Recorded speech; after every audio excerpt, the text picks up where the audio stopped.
Hello, everyone. I couldn't even remember my intro because I was talking too much before the intro. Welcome to State of the Realm, your weekly Final Fantasy XIV podcast. This week, we're continuing Podcats Highlight Month because it's still going to be a while before we have patch 5.3. Any little tidbits that have popped up in the last couple weeks, we'll be sure to bring them up, but we'll mostly just be chilling with another group of content creators and podcasters that we are very pleased to have on the show. I'm one of your hosts, Mr. Happy. Of course, joining me is Sly, aka Sly the Fox. See, last week you got me into the AKA mood again with Frosty. You made me want to do that all over again, Sly. How you doing? Yeah, we got two people this time. How you gonna pull that one? I'm not. Okay. Sly, I barely got through your two, and my intro to the show is screwed up. You don't want me to try and do that this week. It's not gonna end well, man. Maybe I do. Maybe you should try it. You want to do it? Come on. Nah. That's what I thought. Okay, and you're the professional. No, I'm not. We just established that before the show started. And of course, we have two wonderful guests joining us to continue our podcast highlight month and a half. I guess there's no easy way to describe it. We've got the two great members from Work to Game. We've got Brian, who I just like saying. And we've got Brian. Chris, who just finished scarfing down a very hefty salad before the show started. It's fantastic. What kind of salad? Before we go any further, I need to know, what was in the salad? It was spinach with walnuts, blackberries, avocado, and a little vinaigrette. Nice summer salad. It's a good summer salad. Sounds refreshing. Oh, yeah. Yeah. It's hot outside. It is. I can second that. My blinds are closed for a reason.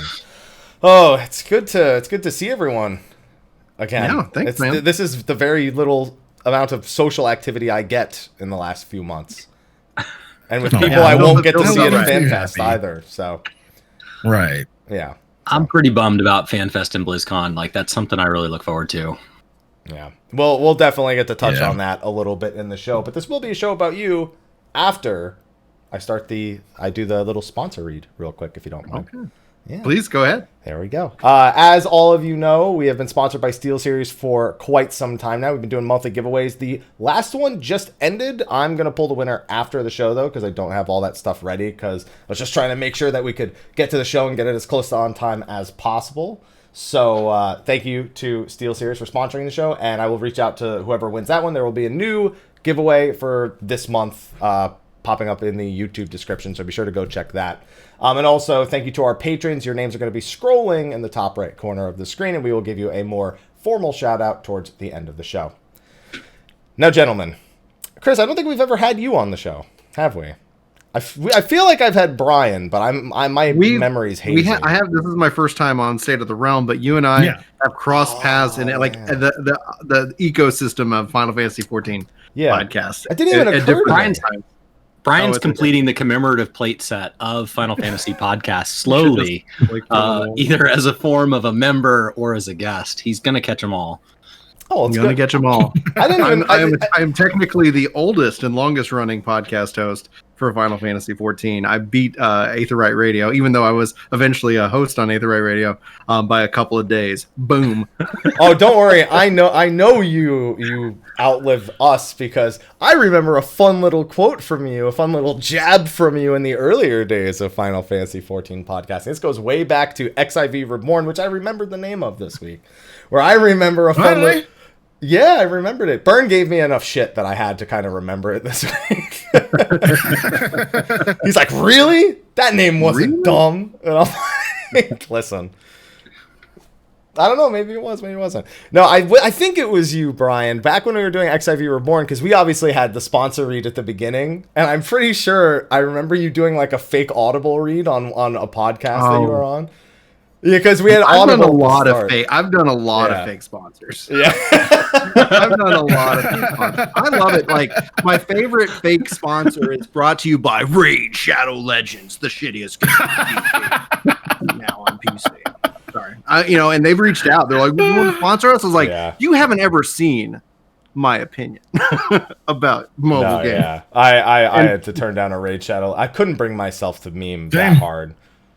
They are really aggressive in terms of like hitting people up, like everybody, me, and then it took like maybe 3-4 emails for them to kind of get the point that I'm not responding. Maybe. Yeah. Yeah, I know that life. No, I just got everyone turned knows, on. you should Like, really you were- respond and just say no because it saves you so much time.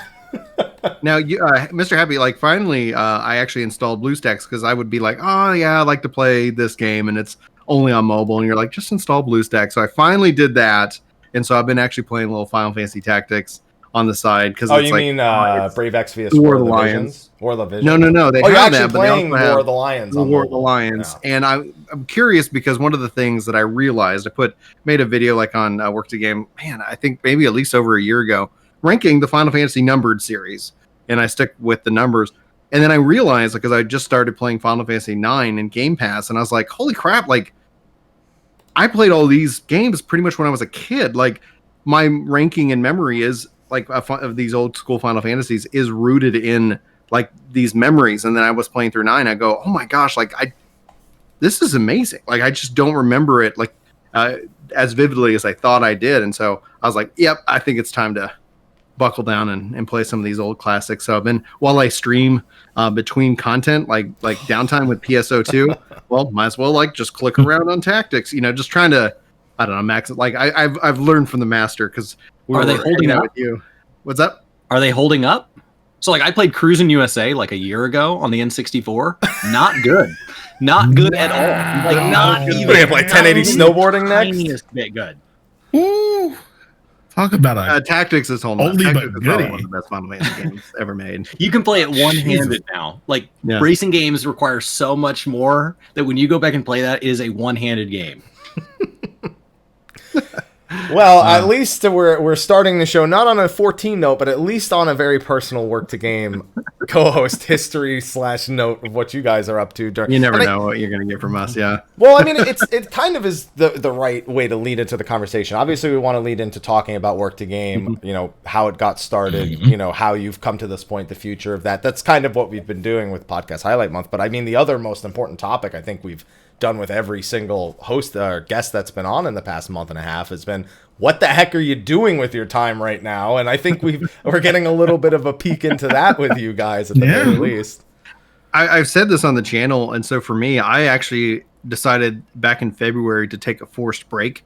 And this is not, I'm not trying to. First one. Yeah, first one, like over 10 years. Like I'm at like 10 years this like August with the game, and so I was kind of watching the news. I was like, you know what? There might be a delay in 5.3. And what I want to do is, I've always said that I'm never going to hate a game. And so I was like, yeah, I could keep leveling up, or Final Fantasy 11 is calling me back home. And I just really want to go spend some time with 11. So I was like, I'm going to go play that. And Let the man talk. Don't make the faces. Oh, Let the man talk. Dude, 11's incredible, man. Because we eventually cross this path in these shows. Yeah. So usually, like, we have a script, and No, we like don't. You make a script like occasionally, and if not, this is how the show goes. If there was a script for this show, like one of the first questions would be, okay, how did you get into Final Fantasy 11? I mean 14, and what yeah. Because almost everybody except Frosty. Frosty's the only one who didn't attach to 11. So Never played yeah, it. like Still haven't. Yeah, Chris hasn't played it. I tried. Oh, wow. I tried and tried. Chris, We got two. you got to come play this game. You got to come play this game. Yep, He's never like, played it. no, he's a WoW guy. And I've he's just watched videos on it. I've watched streams. I've people playing it. I know you and have. No, never played it. Never played it. like, yeah. I know you've watched streams of it. Oh man, because I remember one time I think you came into mine. I was like, "Hey, Dell," and you're like, "It's not Dell," and I'm like, Yeah. "Oh." Well, that's what we've Half the been time I trying don't to even get when correct we it. go. I'm and just when like, we- well, whatever I say is now attributed to Brian. Yeah, exactly. It's like, man, that Brian guy. And so I've been trying to like at least say like, hey, it's Brian, etc. So people know when I'm lurking or hanging out on somebody's stream, playing, watching them play, etc. While I work away, I'm like, all right, I wish I was streaming. Yeah. Take Yeah. So I guess that at least kind of again tries to dive into what have you, because you said you took a forced break in February. So I guess we'll continue with you before we move over to Chris. Is what have you been doing during this long break then? Because Final Fantasy 11 can't be the only answer, I'd assume. I have been living my best life. nice. Yes. So like I started another channel called Ginger Prime, Started posting to it in December, kind of focusing on action RPGs, Phantasy Star being one of them. And in less than 5 months, over 10,000 subs. Not a lot of that coming from work at the game. And so there's just been, I've been having a lot of fun in that kind of content creation sphere with different styles of editing. So a part of that has been diving into Phantasy Star Online. So, I mean, that really kind of answers that question. Like, what actually got me into Final Fantasy 11? It was PSO originally, like on Dreamcast, GameCube, Xbox. Like, that was my introduction to like an online RPG. And then all of a sudden Final Fantasy was doing it. And I've always been a huge Final Fantasy fan. So back in February, just kind of playing Phantasy Star and then started looking at like my backlog. Like, what games have I kind of neglected? I ended up getting sick with, and I put about a video on it, but it's like the doctors all said I had COVID. So I ended up getting sick pretty much for a month, like 3 weeks, couldn't do jack. Worst thing I've ever felt in my life. But by the time I got tested, it came back negative, which they said that's actually good news, or the test failed and there was 50% chance. So 1 month of that, which was me just being ill, not being able to do anything. And then been playing like Trials of Mana with my daughter, been playing Pokemon with the kids. Minecraft Dungeons just dropped, and that is so freaking good. And now I've been kind of playing a little Torchlight 3 and getting ready for 5.3. So my plan, like I've talked to, because everybody is like, hey, how's this controller guide coming along? And my plan is that once we have a release date for 5.3, that's when I actually am going to return. Once they say, is it middle of July? Is it beginning of July? Is it the end of July? Like, what part of July? Hopefully not August. If they say, hey, this is when it's dropping, that's actually probably the day I'm going to go pop right back into 14 and start finishing up Gunbreaker. So it's just been me kind of playing a lot of great RPGs and building a second channel, which has been a lot of fun. I know we talked about it. When did your timing work out exactly? As far as like, did you get your relic unlocked? Did you get any of the crafting relic stuff done? What would you be coming back to? The relic. My break happened right before 2.5. Because I was like, okay, cool. And then you were telling me about it in the story. I was like, this is going to be great. And I was thinking in May, but now I'm like, this is going to be great maybe in June. I don't know, whenever they tell me it's time to go. Yeah. I thought it was a great patch. I told Brian, I said, like, everything that is in it that I enjoyed doesn't feel time sensitive. Like, it's not going to be any less of an experience having it right before 5.3 as like logging back in the day of 5.25. I don't feel that any part of the relic unlock was something that you gotta be here. That's fair. I think the only thing is maybe actually getting to do Memoria EX, but you get a few friends together. That's nothing too bad to go through an experience, and was a welcome addition to the trial series, I suppose, for the Point X series. I'm looking forward to it. Yeah, probably take that opportunity later and talk a little bit about what we're expecting for Point 3, because it's been a while since we've actually talked about it on the show. Yeah. So, but first, Chris, what have you been up to during these long waits for 5.3? So I took a contract job right before everybody decided that we were never going to leave our homes again, and it's actually in an industry that actually picks up when something like this happens. So they pick up in times of like extreme economic high or extreme economic low. Is typically where they do their best. So as long as things aren't just going normal, which they're not. And so I went from not working to, if you'd like to stay employed with us and not replaced, you need to work whatever we assign you. And like my workload I worked like 13 or 14 hours yesterday. So when it comes time to game, like what's most important to me is like getting away from my computer. I don't want to be near this thing. And then like doing something social. So it's been a lot of like Xbox games with playing Halo with my brothers, who I would normally get to see because one of them lives here pretty local, but I don't get to see him right now. So getting to play that. I've been playing occasionally when I'm like on a weekend, if I'm feeling like I can sit at my computer, I'm playing like Minecraft with some friends who don't normally play games at all. I've been playing Animal Crossing with my wife, which is a blast. Got her a Switch for Christmas, so we both have one, so we can sit on the couch and watch HBO and play Animal Crossing together. It's not a horribly deep game. It's oddly relaxing. I didn't think I would like it. It is oddly relaxing, but it's not like mechanically, it's not beyond anybody's skill level. So it's been something for her as a non-gamer. She's really enjoyed it. Don't let her learn about blue roses. Okay. Will you not will she not surrender the Switch, or? No, she will meet the one mechanically intense thing in Animal Crossing. Because, Okay, we're just getting the hang of turnips. Okay, that's fine. Turnips can be a nightmare too if you want to get get really deep into it, but only because we make it a problem.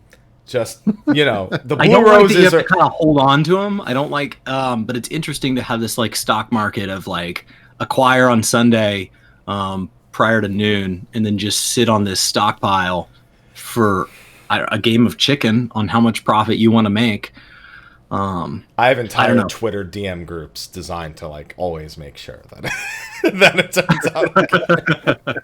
Sly, listen, one of them may not play 11, but one of them does play Animal Crossing, and when we add them both together, now you're alone. Every show. really together, That's what like, Chad's talking we are about. just one person. So how did I get into 14 to kind of piggyback off that is I'm an old school WoW player. I got in December after launch. So like I was just after launch, would have been eligible for, possibly my statue when those gave that out. Had I stuck to one account, because I started my initial account. There was one computer in my house, and me and my brother shared it, combined our allowance of $5. We each got $5, and we combined our to make the $15 necessary for the subscription. My mom's like, "You won't get into this. See, it's $15," and we were like, "That's fine." And it's like we all agree, and she's like, "That's weird." All three of you agreeing, and so we split this WoW account. I don't remember how we decided who got to keep the WoW account, but my brother Adam has the original WoW account with our original characters. Somehow he won that, and he lorded. I remember him lording it over us and being like, well, see, I already have this leveled character and you guys have to start over. So me and my other brother just moved servers and swapped factions, which you couldn't do yet. And so it's like, well, now you have to start over too. So just threw that right back at him. So the original characters live off on some server we never played again. And Brian kept saying, come to 11, come to 11. And like, all I could see was like, I'm in a grindy game that's fun because I'm at the end. And you just want me to go start the grind over. Like, why would I do that? There's nothing at the end of 11 that is intrinsically better than what WoW had to offer at the time. At least it didn't look like it. He'd let me play on his account, but then he would have weird qualifications. He's like, hey, I got to go run an errand. You can play at my computer, but don't die. Because that'll really screw me. Don't die. Dying, so yeah, I understand that. So it was never fun. And so I was like, no, now I'm like trying to play this game and I'm fearful of dying. And so I never switched over. And then I took a break from WoW, kind of took a step back after like raiding had slowly evolved to take over my life. And he wanted me to get into 14 for A Realm Reborn. And he's like, this is it. And they all got to keep their characters. So it's a bunch of legacy players. So I joined in, and that is how I ended up so far off the lore train. Is I joined 14 with this whole group of people who are already at max level, and I was trying to catch up. And so like I just blasted through it. I had just moved to DC. My wife was still living in Dallas. We lived apart for a few months because her job couldn't transfer there. And so I literally sat in my apartment and just blasted through quests, not reading any of them. And so like I skipped basically all of ARR. So then when we go into Heavensward, anytime I got into a cutscene where they referred to anything that I should have known, I was like, well, I don't know. And so I just skipped that. And so then the problem just snowballs. And then you end up so far behind. And then we create this YouTube channel, and like, I mention offhand, I'm like, yeah, I'm not really a big lore guy. And that's like a giant no. Like that's so like, it's such a passionate community. And I have read every single quest in Shadowbringers, including side quests that like, I said something to Brian, he's like, I didn't catch that. And so like, I am so in love with the lore right now because Yoshi P intentionally and the team made an effort to make this expansion. They said, there was statements saying like, this is an expansion where like, we don't expect you to have all the backstory. And so I'm really looking forward to the story squish to get a chance to like play back through it in like a reasonable amount of time, because I don't have 400 hours to start a new character. Listen, grind. It's not 400 hours, but I do agree with you waiting. 400 hours to Shadowbringers or something like that, because at least from Skillup's run through, it took him 463 hours from AR, and he went and did other things, but AR all the way through Shadowbringers and side quests. Yeah, he like definitely did other things. I just did all the Realm Reborn, which is arguably the longest, and it was 63 hours. Okay. So, and that's one of 3 pre-Shadowbringers. So I'd guesstimate 150 to 180 hours if you were to beeline through story and you could shoot mandatory. You could shoot it quicker if you skip cutscenes too. That's without skipping cutscenes. The 63 hours. Which is what I have to do because there's no point in going back and playing it to skip cutscenes. I've done that. It won't be 400 hours though. Just if anything, I want to skip the gameplay. Can we skip the gameplay? Can you just let me do the quests like just one giant movie? There's a book for that in your in room. You'll miss some cutscenes, but yes, you can do that. You'll miss some cutscenes. You miss a few. There's some. Okay. You just read. I've been told that, but the gist. You get the gist. You're a hero. There's a villain. Thankfully, I shared channel guys doing some summaries and stuff. So like, I'm a lot more educated today than I was, and I've gone and spent a ton of time in Ethic's stream and asked a ton of stupid questions under the work to game tag. So you're sorry, Brian. I'm sorry, Brian. I will embarrass us. I don't know how this works. How do you not know going on? Yeah. I don't know. Oh man, I love the lore in this game. I cannot wait for 5.3. 5.3 in and of itself looks so freaking incredible. From just like, is this going to like answer like the rest of the remaining questions that we have about the Echo, about the relationship with Zodiark and Hydaelyn?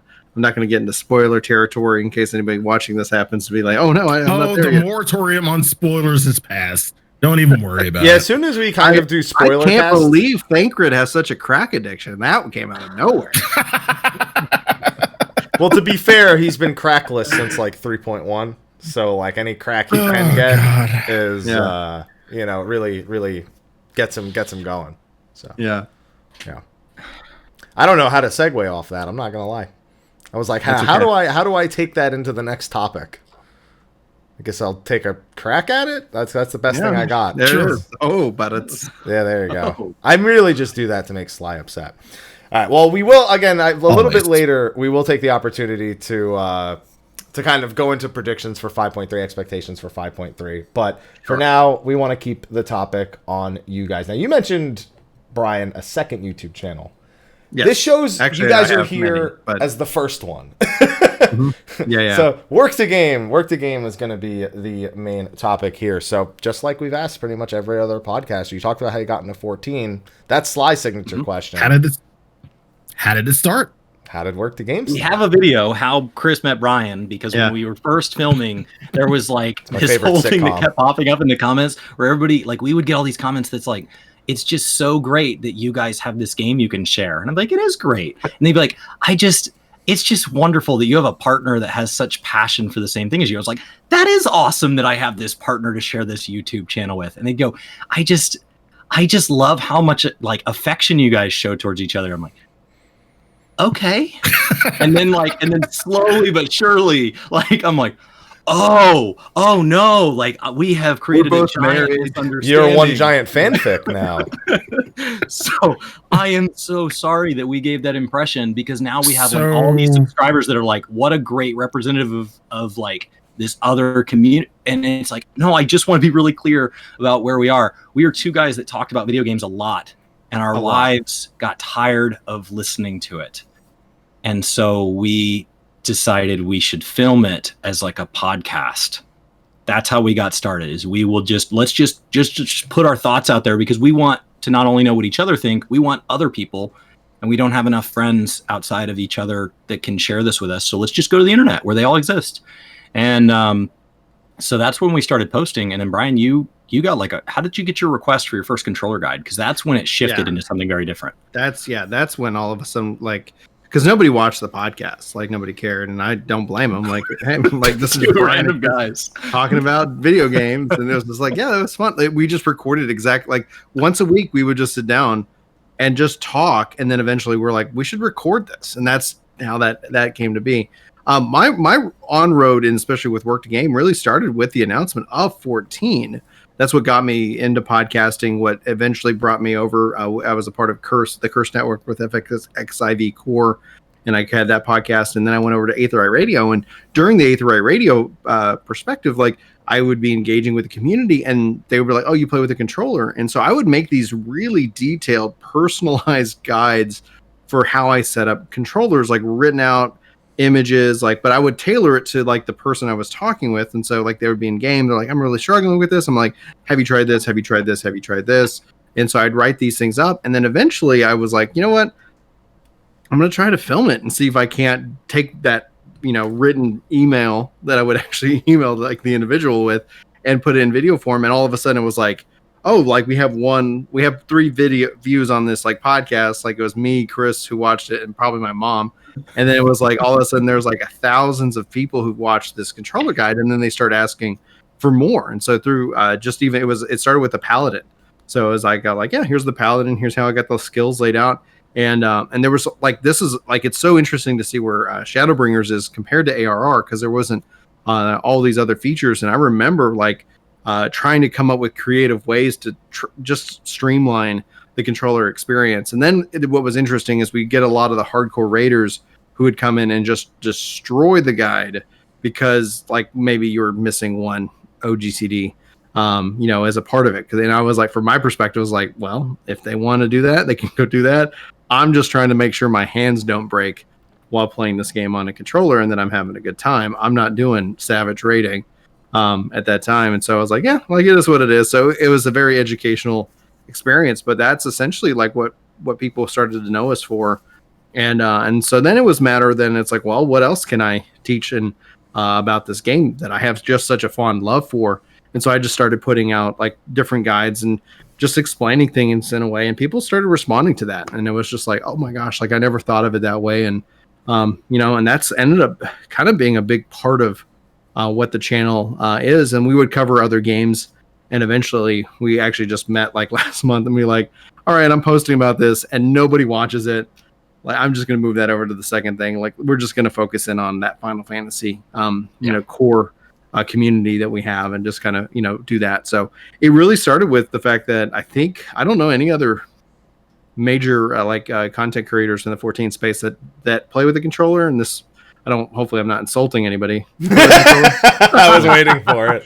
To be fair, you don't make YouTube videos actually stream 14. I've seen him stream Persona and like just a handful of other games. I don't know why I've never caught a single 14 stream for Sly. It's always when he's streaming something else. And I've been a subscriber to the Velvet Room, and I love his animations. Yeah. Well, to be fair, he doesn't make YouTube videos. Again, that is. Yeah. So it's like if you don't tune in at that moment for 14, it's like may not see it. Well, yeah, guides would put us on there. But I've recently started doing PSO2 using keyboard and mouse. Why? I don't understand. Like, I do keyboard and mouse too for it, but why when you can do controller? Yeah, I need to know. I mean, I can, and I do kind of like sometimes switch it up because now I finally got the wireless to work on my or the Bluetooth to work, so it's easy to do it wirelessly. And I thought, well, you know what? New game, clean slate, first time, just try to learn it. And it's not bad. It's not bad. Especially when you have an MMO mouse. So yeah, it's not bad. Like the Steel Series Rival 500 MMO mouse with ergonomic design and tactile alerts. It's the best controller I've ever used. I've said that a lot on my live streams. That exact line. That's so curious because I've been playing PSO2 with a controller, and I find there's definitely I feel like there's weaknesses in the PSO, how they've got it laid out on the controller, especially with different class skills. Like if I wanted to use weak bullet on Ranger. Keyboard and mouse. No, it's like for me, the controller, and I've said this numerous times, because I'm a software engineer, I work on the computer, the keyboard all day long. And when I want to make that mental shift into a video game off work, it's the matter that it's a controller. So it's not like, oh, I'm at work, because, that's just one aspect, especially when you work from home. I was already doing it for 3 years. So I've been training for this whole quarantine for 3 years. And so it hasn't but that's just a mental thing. Like I could learn on keyboard or mouse, and I have done a couple of games that don't support controller with it, but I ended up not sticking with them because there is this weird, like, I feel like I'm at work and I don't like it. I'm not relaxing, where with a video game I tend to use it as a de-stressor. I get it now. This is the first time I've ever stayed at a computer this much for work, though. I've always worked in outside sales, and so like I'm always out on my feet and stuff all day. So the idea of sitting there, I want as many buttons as I can have. So I actually don't even play WASD. I play ESDF, which moves me over one set of keys so that I have a whole nother ring for my pinky, because I want more keys than a regular keyboard layout. I'm QWE. Oh. That's it. Are you Always really? running forward? Always. I'm either running forward, left, or right, and if I need to go back, it's like Q and turn the camera, or E and turn the camera. Essentially, right. I basically hold right click the entire time I'm playing, so I can rebind ASD, FR, all that. So I like Captain Squirrel says that maybe I should use a controller for work. That'd be cool. if you can figure that out, that would be impressive. Imagine being a software engineer and with a fucking PlayStation controller the whole time. I could do something with that. You could. I'm sure it's possible. People have done, I feel like, crazier things than that with a controller, but I couldn't. That's how some of my guides got started. Somebody was like, I don't think you could do a controller on this guide, on this job. I'm like, all right, let me just try. And it's just a matter of trial and effort and, things like that. There's a lot of work that goes into them. I do feel bad because I'm definitely like, we're not full-time content creators. Like, and there's just like that road to be where it's like, okay, this is what I do. Like, I don't know how long that road ends up being, but I do feel bad because people, it's one of the things that when Shadowbringers launched, I was like, yes. And then I started feeling guilty because it's like, oh man, it's taking me a little longer because I got to go do this and I got to do this. And eventually I was like, I love you guys, but it's going to come out when it's done, like yeah. I can't kill myself. My wife and my kids miss me. It's like, all right, I'm going to take this at stride. It's 2 years. I'll get it done before 6.0. Yeah, I know that feeling. That's me in the Versus series right now. I'm like, yeah, tank Versus I'll get around to at some point. It's there. It exists. It'll change. It's fine. We good.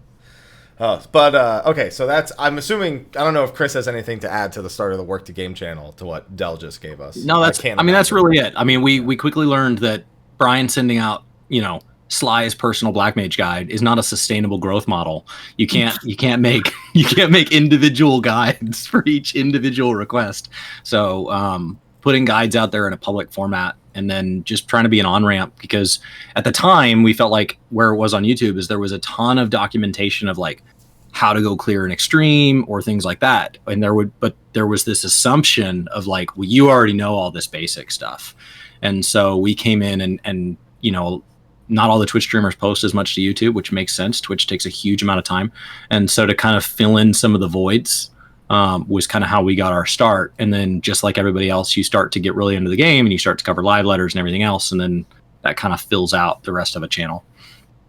Yeah, it was really kind of interesting because we had to go off of the assumption that somebody already knows this. Like, oh, I know this, therefore somebody else does. So basically we said anytime that would come up, we'd say, oh, let's just put that out there. And the response was just overwhelmingly positive. Somebody like would watch it and be like, I knew 50% of this, but 50% of this is brand new information to me.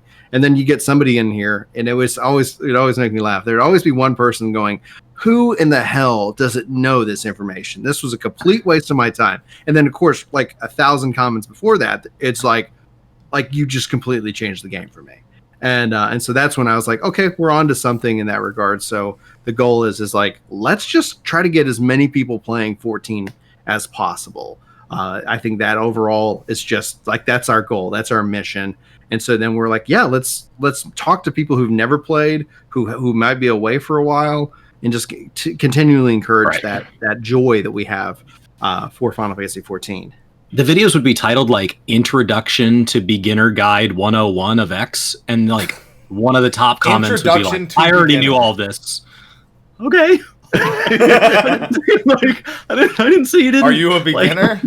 Yeah, it's like, are you a beginner? I read Savage backwards. Your thumbnails is like Introduction 101 Beginner Guide. Like, you can't put that many redundant words in there. I was like, look at these comments. Like, I'm not getting the point across. Like, we're not being clear enough that this is meant to be an on-ramp. Like, I'm not saying that the person that's, competing for world first is... They probably know all this, but like the settings in this game alone, like there's so much stuff nested deep in there, and like learning how to put things on bars and all of that is just, it's not handed to you. It's kind of like why I never did an ultimate guide, because I was like, the people who are doing this don't need me to tell them how to do this. Yeah. The people who aren't never going to do it don't need to know this. And the odd number of people in between, I don't think this is the best way for you to learn it. It was like the one category in 14 that felt like, do a text guide. Just go read something. Don't, or watch a kill video or something. Watch a stream. Like that. Like at that point, it's like, just go watch these clips, these highlights, because that's essentially our philosophy. And people there's some in the community that don't like us for it, but our philosophy is to try to reduce the anxiety that somebody has when stepping in. It's like, okay, listen, like if we can make it just easier for you so that you're not like nervous or anxious and things like that. That's what we want to do. Because we want to encourage more tanks and more healers, and because I would like a shorter queue time when I want to be on Black Mage, and it's completely selfish. But yeah, what a great reason. Sly looks confused. Well, Sly got offered to heal Savage earlier and turned it down, so he's not going to be much on your side for this. Mm-hmm. Come on, Sly, we want to see it. Nope. Think about the content. I mean, yeah, it's content, but no. Okay. Fine. Yeah. Fine. I mean, I would much rather put it like this. I would much rather tank than fucking heal. Healing is just Anyone need stressful. a tank on Primal? God, no. I just really want to see it. How do you guys feel with the state of tanking and healing 1 year out from Shadowbringers? I co-led with a couple of others, on it, and we're a year out. And I remember like last year, everybody was like, "Oh, casuals," and like they've nerfed tanking and they've homogenized healers. I like that. Casuals. Well, they're saying like they're just making it for casuals, and I was like, I don't know. Like I'm curious because I think from my perspective is that the changes have really put a demand on healers. Like they've made it to where the people who were doing green DPS are now like they've shifted either to tanking or into red DPS. And so it's like, okay, like I guess that's just the effects of it all. But I can't get enough of Paladin. Like whatever it is, I just adore it. This expansion and last expansion, like it's like every expansion, it seems like a new tank has become like my heart. It's like yeah. Warrior's got a hammer, man. You can't beat a hammer. You can with a sword and shield. What about a hammer and a shield? Oh, damn it. Yeah, but as a warrior, I can just have a bigger hammer. Now you can have a hammer. In Shadowbringers, you can have a hammer. The dwarf hammer. Right. Yeah. There you Right. go. So this isn't... No one who actually rates on these should care. I like them all, pretty much. All the tanks, all the healers. I had the least fun playing warrior. See, that's definitely my bottom of the barrel across both roles. But Paladin also. I mean, Paladin brought me into the solo territory this expansion. I saw do so much.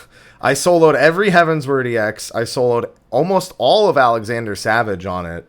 Like it's been so much fun actually. Like it was like a mini raid tier for me. Paladin. It opened up content kind of like how Blue Mage opened up old content for me. Paladin. Right.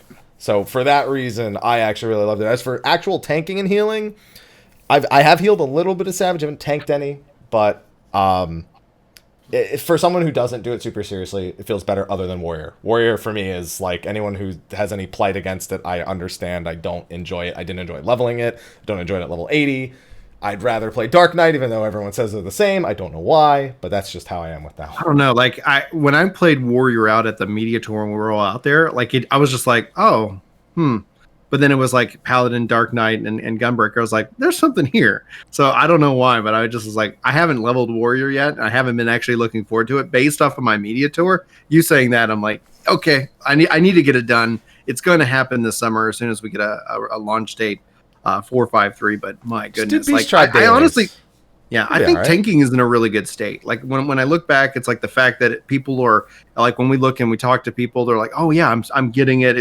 It's less intense. It's more about obviously managing your cooldowns, especially for the bigger, more intense fights. But for just normal content, like, yeah, you can just be the one who wants to run forward, make sure you have your tank stance on, and just go nuts. Well, there's no TP anymore. Like, just that's me doing overpower over and over again. Exactly. Yep.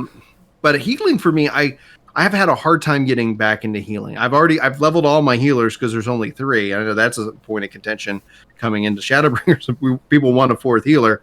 I definitely feel like I do too. Hopefully in 6.0, we'll have to wait and see. But yeah, healing just like I used to heal more. Now I heal less, and I feel like I'm part of the problem because it's like, all right, yeah, in demand healer. Oh God, no. I don't know if any of you seen. We had Frosty TV on last week, and about 2 or 3 days ago, he put out a video that very accurately describes how it is when I'm with pugs and like I'm dealing with pug tanks. It was a video where basically he plays 4 people in like a light party. And he's one of the DPS, and the tank doesn't have tank stance on. They're like, oh, it reduces my damage. And the tank just won't listen. And then the healer's like, I don't play tank, so I don't really know. And then the other DPS, he has like a fucking peepo face mask on his head. He's just like holding the keyboard up and like pressing one button every 6 seconds. And it's great. And I hope he does more of those. But that's like, when you saying that like, you feel like you're enjoying tanking a lot more. I can't help but just think of that in this moment because I still see, as simplified as it is, I still see that level of comprehension of certain roles and of certain jobs. And they've done everything they can at this point to reduce that. And other than literally do it for you. Yes. When you queue in and you are the tank, your tank stance will turn on automatically. You'll just do it. Yeah. You can't turn it off. So, tanks, the big thing is it's now defensive timings and your DPS rotation, not swapping between stances. And healers have pretty much been brought down to the same at this point, too. But the point where, and chat got to this, with healers, every expansion, they do less and less GCD healing, I feel like. And it just makes me, I'm okay with it, because I actually think it's fun to just know exactly how to use the OGCDs, but it's a lot of pressure to know exactly where all those go without looking like a complete idiot. And that can make it kind of tough to want to heal in some of the harder stuff if you have never done it before. So, but I still think healers are at a point where they could safely introduce a 4th one. I don't see a big enough disconnect. Astro just needs some MP regeneration, in my opinion, and that's it. We're good. I think right now it's also hard to gauge a good healer versus a bad healer off of, the fact that we would never, ever, ever run any form of meters in this community.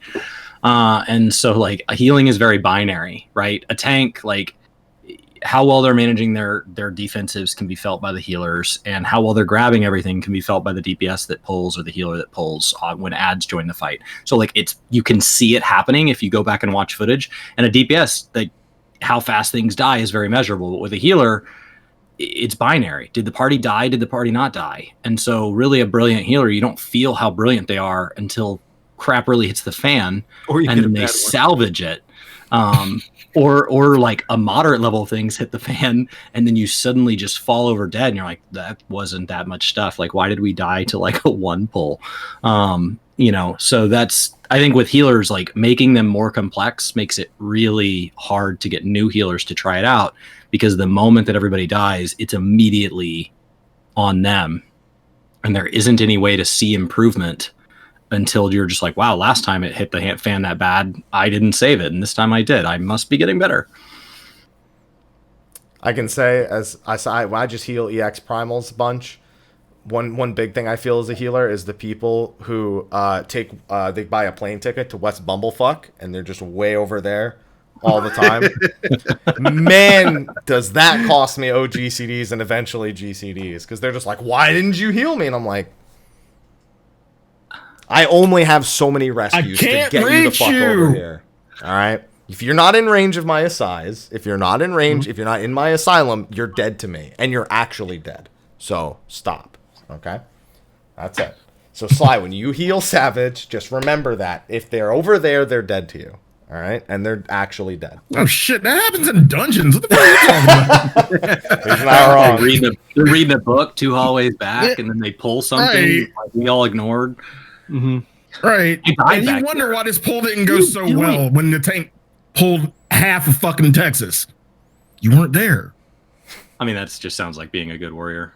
You stop pulling. The dungeon will tell you when to stop pulling. It has doors that don't open. You just hard pull until you cannot go further. Yeah, that's another fun one. The tanks who don't look at how far ahead of everyone else they are, like maybe they're sprinting and they're too far ahead. Just run back to them. Yeah, and they never run back. Pull it all and just bring it back. Even They better, keep going. They are on a mission. They will not stop, like you said, until they hit a fucking door. That Maybe door. On the Warrior UI, there's a timer in the top, and if you don't clear the dungeon in a certain amount of time, screen turns red. It's not good, man. You gotta go. Yeah. Warrior is not fun unless you're pushing the pace. I love Warrior, but I push the crap out of the pace. And they're like, slow down. I was like, all right, then I guess I'll only 3 pull. I don't know. That's the slowest I can go. The true story, though, is that he would also do that on Black Mage. Like, he'll be the one who's running ahead of the Warrior and doing the pulls. And it's like, pull it off me. Let's go. Like, what are we doing? You have Umbral Soul now. No, stop it. It's fine. It's fine. Let's keep it moving. Yeah. Let's keep it going. I was about to go. Oh, and then the other one is even better. Is when they burn all their defensives on the first big pull, but it's like one of those hallways with 2, and then the next one they have none, and they're just like, I guess I'll just die. All right. Well, good luck. I don't think Gunbreaker has that problem though, because I always feel like with Gunbreaker, I'm always sitting on some cooldown. Yeah, it's just ready to be popped. It's like I accidentally used the first 10. It's okay, I got more. That's when you really notice that the DPS suck. Is when you're on that second pull of your big pulls, but you have like the few small cooldowns, but then even those are cycling through, and you're like, fucking hurry up, DPS. I've used arm's length even. It's all gone. All right. One of the things that just boggles my mind is the illusion that DPS is the easy thing to do in this game. I have long felt like there's so much responsibility, and it is felt very, very significantly when a DPS is not doing what they need to be doing. Okay. And so, but people are like, oh, I want to hurt things. And it's like, that we're asking you to hurt things incredibly well. And if you're not, like, it's just like I've always felt that. I'm like, oh gosh, let's go. Like, why are we, like, especially when you're like, oh, now we're in the second round of this phase, and we're on repeat until we can get to this percentage. Like, and I'm doing as much DPS as a white mage as I can. All right, this is what it is. Healers up. Why did we wipe? I deliberately go healer so I can DPS, so I'll know A, if there's a bad DPS, I'm doing something, and B, that I don't, in that same exact situation, also have a healer not DPSing. I need to know. I need some security in my life when it comes to that. Exactly. It's the DPS from the Frosty video. See? I'm not the only one referencing it. There we go. I think that's why I took tanking so well. I'd never tanked till 14. I'd always pushed it off. I mean, I'd had like alts in WoW and other games where, like, as a secondary class, I do it to, like, just kind of when we're just blowing through old content.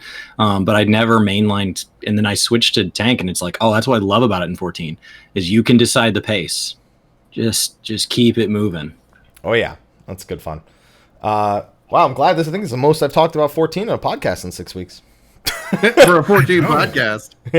For a 14 podcast. We started it off with Phantasy Star and Animal Crossing. Animal Crossing. Anybody who wasn't interested, it's like, oh, they're not talking 14 here. Bounce. No, we made it.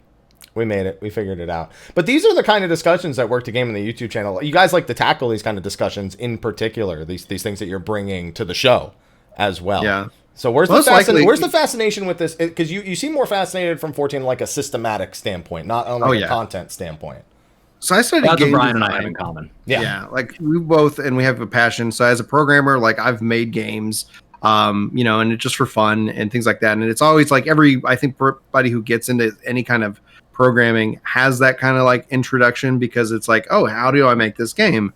And so I studied game design at like University of North Texas. I've built my own games. I write software. And so from a systematic perspective, I love breaking things down. I'm also a professional cartoonist, and that's one of the things that, I've done for a long time. I haven't done it recently because YouTube actually takes up more time than I have to sit down and, draw a cartoon. And I haven't had a paying client on that in a while. So it's like, oh, well, that's not really kind of a priority.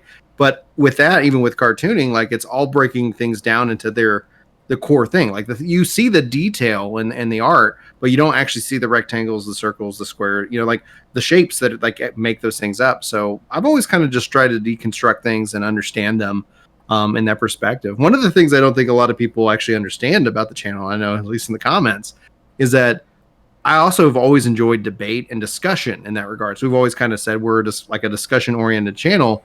Let's talk about it. And some people don't like discussion. They like it's A or B. And we've multiple times presented ideas and viewpoints that aren't our own for the point of discussion and having that. So people in the community, whether it's on Reddit, in our own Discord, they might be having a debate, and we'll like, hey, here's the two viewpoints. Like, what do you guys think? And having that conversation. And so some people really love it, and some people absolutely can't stand it. And it's always been like, well, like why? Like I'm always generally curious, natured in that regards. Chris? I mean, yeah, from a system standpoint, I've always kind of found a fascination with like automating things and like optimizing things. And I mean, it's what drew me to games like World of Warcraft or modded Minecraft, where like modded Minecraft has all these mod packs where you can go in and you can build these optimized systems and all of that. And so like, that's where the other side of that comes from. Like I'm working on a guide right now where you can make 1 million gil an hour, but it literally just comes down to optimizing. It just comes down to like how many things can you do per minute, and then how do you do it within the subset of like being limited to 20 retainer slots. Because that's really interesting. Can we get a preview of that real quick? This poor motherfucker over here. How no. He's always been Haps, you missed it last week. Well, how lucky your maps were? Yeah. Huh? How lucky your maps were? Well, yeah. It's a lot of enchanted lumber, my friend. There's none. There's no reason for money. So I make these guides, and it's all under the pretense I am helping you earn a currency that has no real use. If you are not into constantly glamoring, because people are like, well, I want to buy a house. Money is not what stops you from buying a house in this game. Lack of supply is what stops you from buying a house. How are you broke? It hands you money. It hands you money constantly. Everything you do. I agree. What do you spend? Well, more or less, what do you spend your money on? That's the real question. Yeah, you can craft your own. What's your I have like 5 mil. I have like 5 mil. Like, and what do you need more? Well, 4 to 10 million is plenty. What are you buying that costs more than that? Okay. See, there's this thing I'm doing on July 3rd that costs like 30 mil, and we raised the 30 mil. Like, yeah, we raised it already. So I was left over with like 5 mil, maybe a little bit more once I check my retainers. But yeah, it was that. That's fine. You found a reason to use it. I don't think you need more gil now, though, unless you're getting ready for next year. I mean, why not, though? Okay. I mean, that's why I have 200 mil. Because why not? Chris, you say that to me. Haps, how much gil do you have? 183 million last I checked. Thank you. Yeah. Yeah. So I'm not trying to make on our it. channel It just on how to make money. And like, I'll do them to test them. So I'll test a couple theories, then I'll find a method that works, and then I'll repeat that method until I feel very confident in it. Then I'll put out the guide. Mm-hmm. And so total, I'll make anywhere between, let's say, 4 and 16 million gil off of this guide. And then I stop doing it. I never do it again. Guide is published. It's done. And the only time I ever do it again is when people post comments that say, well, because you posted this guide, this method no longer works. So then I'll go back and test it. Sure enough, still works. Works just fine. And I'm on Sargatanas. Everything sells for, we just don't have that bustling of an economy. So everybody else should be better off because we seem to have a lot of rich legacy players that don't pay a lot for things. So like, I don't know. It's weird.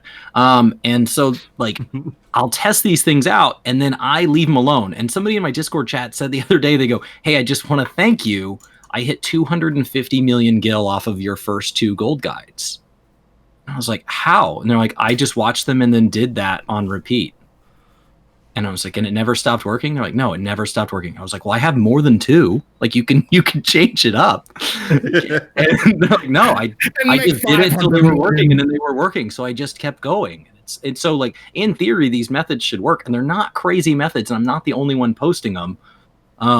But that's what I find fascinating. I don't actually find the having 250 million gil to be the goal. I find let's find the method that makes the gold. And then as soon as that's done, like as soon as I understand the method, as soon as the magic trick is exposed, I don't have any interest in it anymore. Yeah, I mean, we can expose a bunch right now. You can go into Stone Vigil or Ormvale or Wanderer's Palace, run in 2 minutes, grab the housing materials from the chest, craft those into some. Bam, you probably just earned 800k. Right there, depending on your server. The question is how fast they sell. So because we have limited retainer slots, that's what makes it intriguing. Because selling a 1 million gil item that takes a month to sell, but takes up that retainer slot the entire time, is not as valuable as something that will sell for 10,000 gil as often as you can relist it day over day over day over day. It will eventually catch up with that million gil. You know, especially at these items that it's 10,000 and they can be stacked. So you can go make 150,000 per transaction, and you can do more than 10 transactions in the same amount of time. Yeah. People don't understand how easy it is to make gil in 14. Super easy.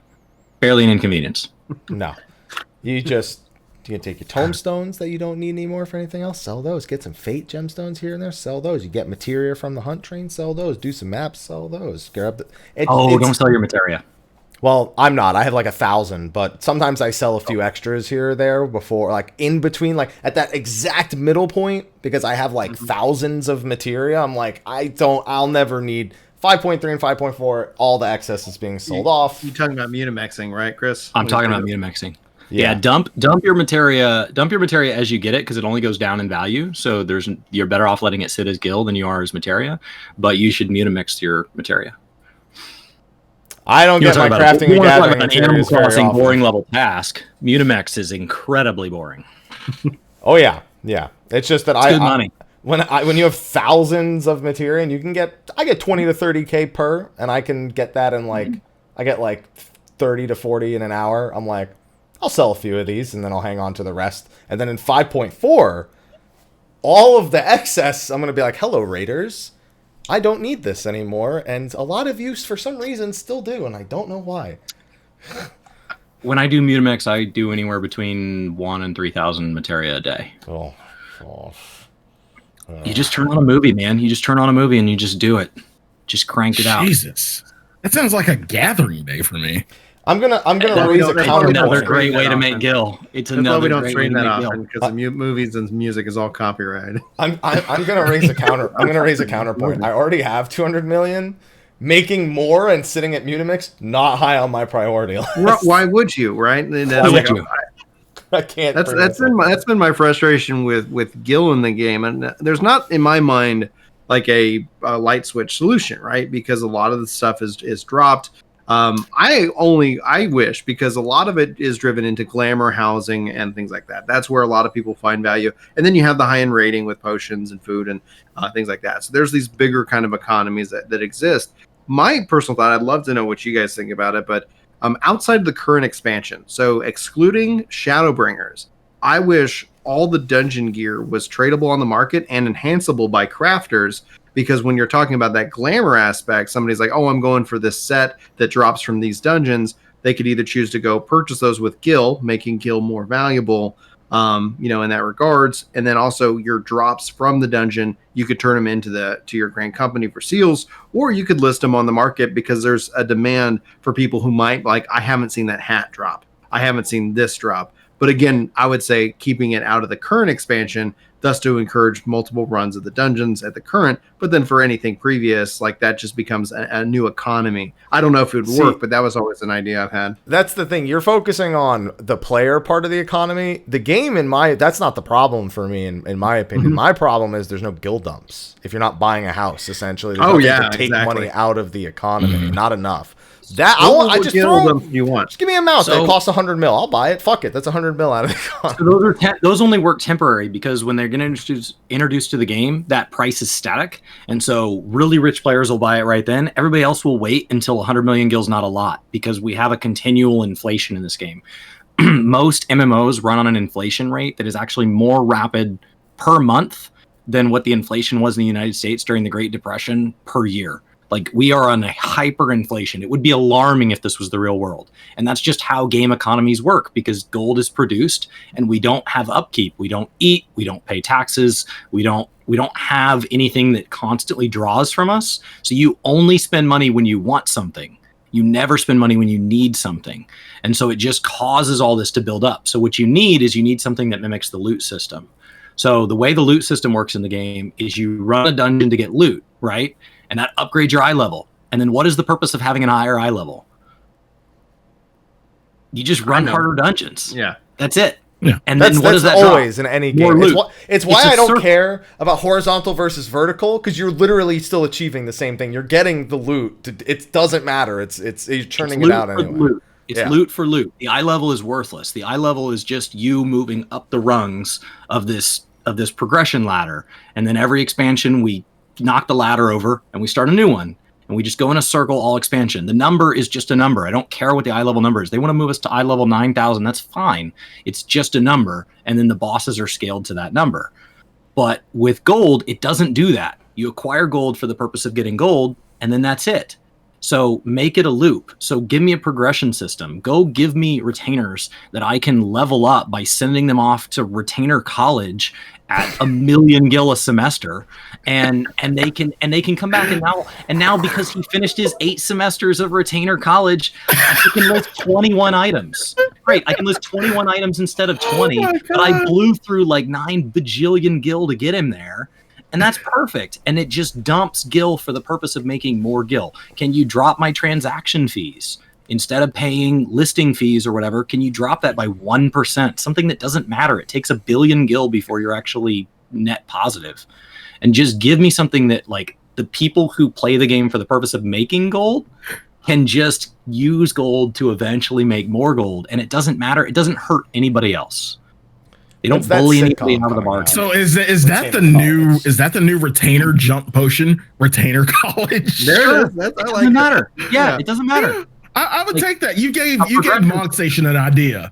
A progression. Holy crap! And the progression system costs gold, and it helps you make more gold by some fraction of a percent, right? An eye level jump. It's nothing. I have 21 listings instead of 20. Who cares? Who cares? Somebody out there cares a lot. Well, right, but it's great, and they can go dump 100 million gil into whatever that upgrade system is. But as a player, especially when let's say we're just going to keep Retainer College because I love the name, but it's like then all of a sudden you start building out more and more pathways. So as a player, you end up having a choice. You know, like what do you feel like that investment is? Do you want that mount? Do you want this? Do you want and so yeah, there's definitely it'd be great to have additional gil things. I always thought it was interesting, especially when you can lose physically your house by being unsubscribed after a period of time. I always thought it'd be interesting to see just a kind of a taxation on, like, okay, you have a house and there's just a gil fee for maintaining the house as a part of a gil sync, and you don't lose your house if you're on sub. You just need to have enough money in the bank to have it cover the fees. Then you get you're gonna get the overdue notice in your fucking Gmail. Final Fantasy 14 overdue notice. Right, you can fill an escrow account. You can fill an escrow account with 6 months worth of upkeep. And if that escrow account ever empties, then the house is foreclosed on. It goes back on the market. That's way you know what? I don't hate it. That is so real that if I got an email about that, I might actually get anxiety. Yeah. It's always fun. We're the guys that were like, it'd be really good. What this game really needs? Taxes. That's what this game needs. Is taxes. That would really taxes. It's upkeep. Right. It's what keeps it clean and all that. And so, like, as you go through the foreclosure process, like your house is now dirty. You haven't lost it yet, but it's dirty. All the floors are dirty. The grass is overgrown. And it's like, why is that happening? That's your warning. I like how Aragon says taxation is theft. When I would say what literally is happening in the game is theft, because they force you to stay sub so you don't lose this house, which is very hard to get. They're taxing you in real dollars. I finally got a house. I'm like, congratulations, you're never unsubbing. Yeah, they're taxing you in real dollars because they're making you stay sub to keep that house.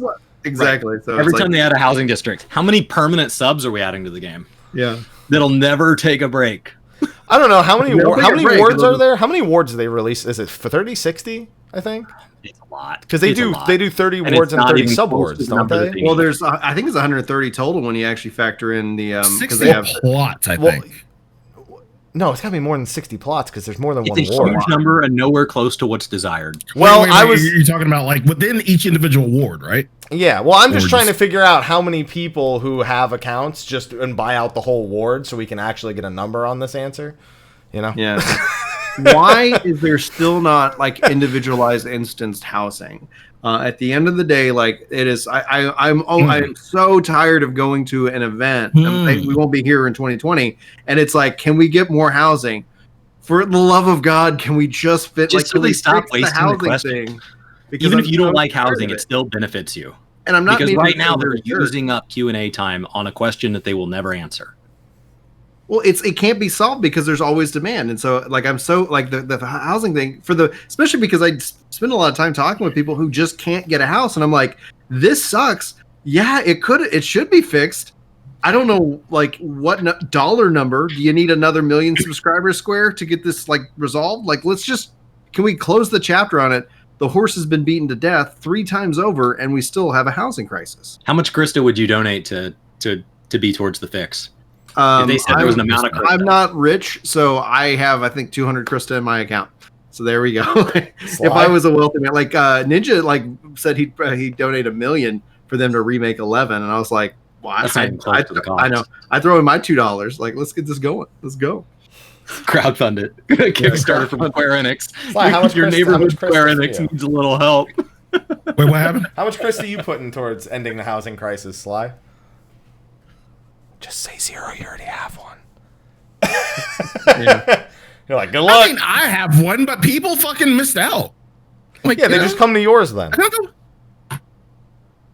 Yeah, again, July 3rd. Yeah, Shirogane, Ward 2, Plot 60. We're getting evenly Ishgardian housing, which is going to be, I think, a big assist and help for a lot of people, but still going to solve it. I want to fucking move from Shirogane, though. That's the thing. Like, we could put 1,000 plots in Ishgard, and people the very same day they will be sold out, and people will be sad. Yeah. I imagine. Like, the thing is. The thing is, like, you want them to. This came so fucking late. This got implemented so fucking late, and it's like, well, fuck, I'm happy in Shirogane. Yeah, I was happy in the lavender beds before Shirogane. Shirogane comes in and like, oh fuck yeah, there's a hot springs behind our house. Hell yeah, I'm going there. Ishgardian housing is confirmed. Ishgardian housing. So I'm going to pay this much to move to the high fantasy version of The Wire. Nah, I'm good, fam. I'm good. I'm telling you, man. So the one comparison I make, I don't give a fuck about housing. Let's be clear. Despite how many hours I've put in Animal Crossing, I don't care. It looks nice. I have a stream he doesn't room. care. Like, listen, how many are you at right now? Like 600? Like 600 what? More than that? Hours. Listen, we don't need to. Let's find out. Anyway. Animal Crossing. We don't really need to know that. But, I don't check that. It couldn't hurt. 580. You were pretty close. $1 per hour is the game worth it. I can tell you it's worth it. Well, if it's at $1 an hour, then I've got $580 worth of Animal Crossing on my Switch right now. For $60. What is $1 per hour of joy is how Brian and I. All right, well then maybe it's like 40. No, I'm kidding. Somebody was trying to argue the game pushes you through some garbage. Those dollars don't count. Somebody was trying to argue that our scale was too high. It was too restrictive at $1 per hour. Have you seen a movie? $1 per hour is a bargain. Yeah, I was like, the movie's $10, and it's not always good. I was like, if you want it to be 50 cents an hour, go for it. But like, I'm gonna rate it like at that. I bet yours is higher. You're in California. Yeah, I was gonna say I can't remember the last fucking time I only paid $10 to go see a. Yeah, when I lived in DC, it was like 17 for a matinee. And Well, I'm the only person sitting in there on everyone a in Tuesday California. afternoon. Everyone in California, you have it's assigned seating, and they give you like fucking recliners, and they're like, give us $30, and we're just like, yep, that's worth it. Doing it. Oh yeah. The recliner seats here are still like $13 a ticket, $14 a ticket. I'm gonna need you to stop talking. All right, that's what. And you're making me upset. The only advantage, and they bring it to the recliner. Yeah. But I'm gonna need you to stop. Drinking 3 to 4 ices, you don't feel great. You're here. So I need you to be here. Please. The only advantage that really you have is obviously in like location to all the development and publishing publishers in the game culture out there in California. But like when you've told me in the past, like man, I'll stay in Texas, hands down. Like, whew. If I go anywhere else, I'll probably go to Vegas. To be honest, Vegas, it's the only place that's not near an ocean that I can probably still get seafood in. Well, that, and you also have the international airport, so you could get pretty much anywhere you needed to pretty quickly. Absolutely, it makes sense. Yeah. If I go anywhere that's not, that's where I'd want to go. Or Texas, to be honest. Texas would be my other choice personally. Yeah, Austin is like been exploding, especially with game development and all. Yeah, I know. That's why I don't want to move there because you it's just gonna can't afford. That's not any cheaper than living in California. Yeah, exactly. It's gonna be not. It's still cheaper now, but it won't be in 5 years. In 5 years, living in or near Austin is gonna be like living in or near like LA. Yeah, guarantee it. Yeah, it's a cool city. Yeah, it is definitely a cool city. Absolutely. I'll move to the Carolinas. I'll go move in with Sly. Mel and I are moving in, Sly. Congrats. Sounds good. Y'all can live like fucking kings here, man. What are you talking about? That's what I'm like. One of the things I hope for is that like we get more high speed internet like around the world because it's like, that's what we need. Well, because it's like, you live in New York or California and you do a remote job. Well, do you want to go have $60 rent out in Montana? It's like, go nuts. You got high speed internet. Like that's unique. That's unique to the U.S. My sister lives in an impoverished part of Romania, in a village that if you get her name or the street number correct, it will make it to her house because that few people live there, and she has faster internet than me. I believe that. She has 200 down, and when you cannot have housing materials delivered to her village in the winter because the roads are not good enough, and horse and carriage will pass you on the road. I am not joking. Like it is straight up out of like a Disney movie. There's gypsies. It's and Euro, no, like, you know what you're reminding me of? Made up. I always assumed those were made up in like the colored hats and like the the mismatched clothes. Like it straight up like is exactly what they look like. There's Have you ever been yelled at by a gypsy? That's a treat. No, I had a. Oh, dude, it's incredible. Like it wasn't me. We were in Sweden, and like the guy just bless his heart, like was like, oh yeah, here's a quarter, a U.S. quarter in Sweden. It's gonna cost him $1 to convert that to Swedish money. I was like, you just handed him a big pile of nothing. He thought he was doing something nice with the gypsy. The gypsy lost their mind. They're like. I was like, it was an interesting educational experience. Like, and he's like, why are they mad? I go, you handed them a $-. Like, it was just like, give him some money. Let's go. Anyway, good times in Sweden. Yeah, I had something I was going to say, and I totally forgot what it was.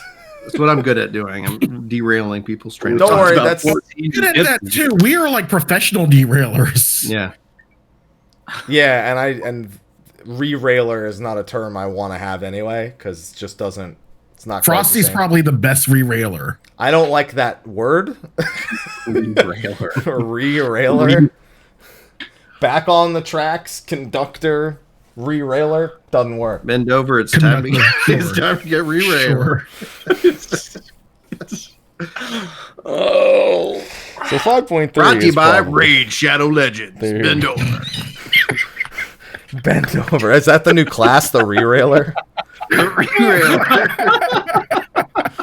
Sounds more like Torchlight 3, to be honest, when it comes to the train. That's right, class. with the Railmaster, yeah.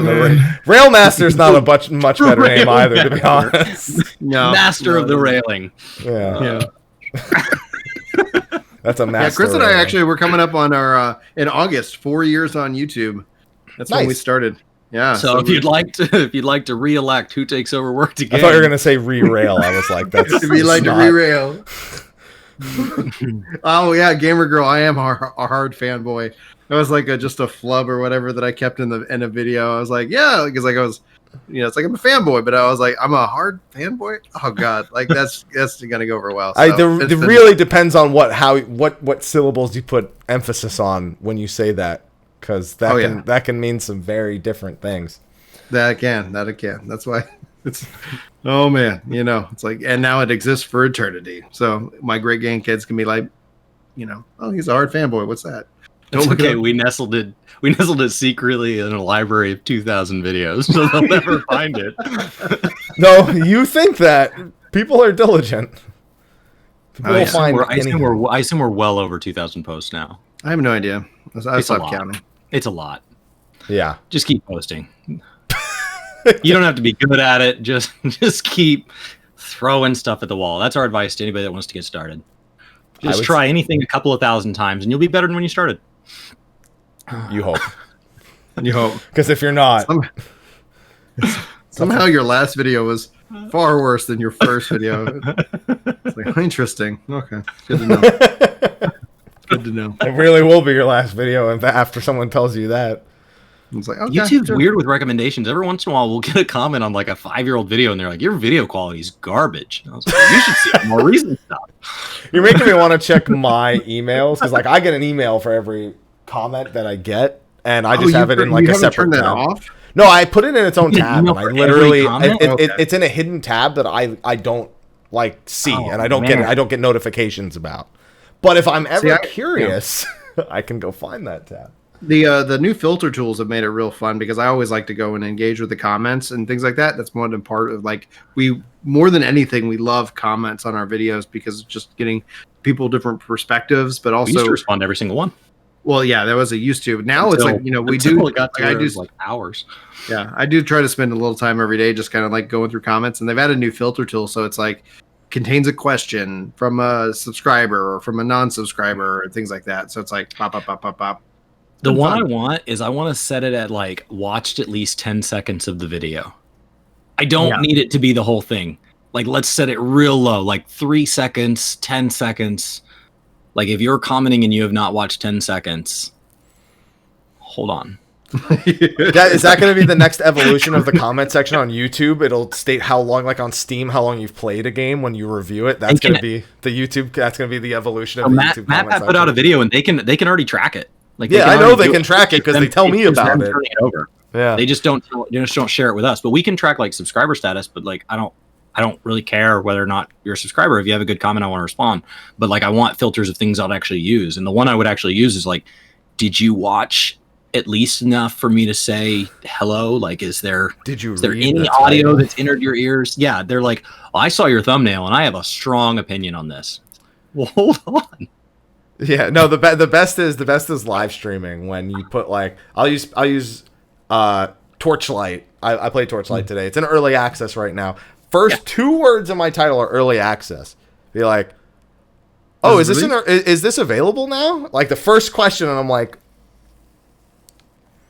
I'm playing it, and the title, or I'm playing PSO2, NAPC Ship 2. Is this available in the West now? Are you playing on Xbox or PC? And what ship are you on? And I'm like, I don't know how you filter for that. you don't, because the people don't. asking don't have You filters. There's no people debuff filter, unfortunately. Otherwise, Sly would have bought one immediately. Sly can't handle that people debuff. Oh. I can't. Well, so far it's been a fun discussion, but one thing we want to start looking towards is the future. We talked about what we've been doing, waiting for 5.3. But 5.3 is still, it almost feels like so long since we learned about it that I feel like I want to talk a little bit about it, finally. Because according to Yoshi P, there will be a live letter in July. Yes. Makes sense. When in July is another question, because if it's the end of July, it would mean the patch still Mid. is till August. But Mid. I think More the last mid. Tuesday of July is when the patch will release. That is my prediction. So 10 days before that is the live letter. That's my prediction. I'm thinking. Ooh. Yeah. So that would, Well, that would be the personal calendar, 28th. that worked the, well last, for me. the last Tuesday is the 28th, which is the day after my birthday. So if that's patch, it's going to be a birthday stream.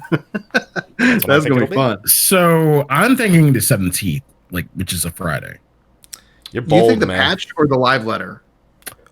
The live letter. Okay, cool. Yeah, so 10 days. Yeah, 10 days before. That fits the usual scheduling. We also confirmed we can keep using the Moogle event as a 4-week prediction because they confirmed the patch was originally slated for June 16th. So that information is still information we have, thankfully. But that's where I'm throwing my prediction is the last Tuesday of July for the patch. And I think that makes sense. despite that, I feel like there are things that they've mentioned before that we still really don't know about or we don't really know what to expect. So let's like the exploration content for one thing. Yeah. Like that's supposedly because we're not getting a deep dungeon. The ultimate raid is pushed to 5.5, which I think that's the smartest thing. 5.5 tends to be just both massive interest, but that also is the hard end content. So you end up getting like a huge amount of influx going into the expansion. So I think that's just genius. But Personally, I'm really, really, really interested in what the exploration content is, because Eureka itself, I think, was amazing in putting me back into 11. And it's like, it was exactly what I wanted, and it made me go and realize it was actually done better in Final Fantasy 11. So I was like, I'm just going to go and shift my time there. And that was obviously when Eureka first came out. Eureka also got my WoW subscription reaction. Yeah, so it's funny just because digging on it, it has sold the crap out of other subscriptions. I liked Anonymous. It's like the weakness and the frustration I have with it is that it is also not leveling content.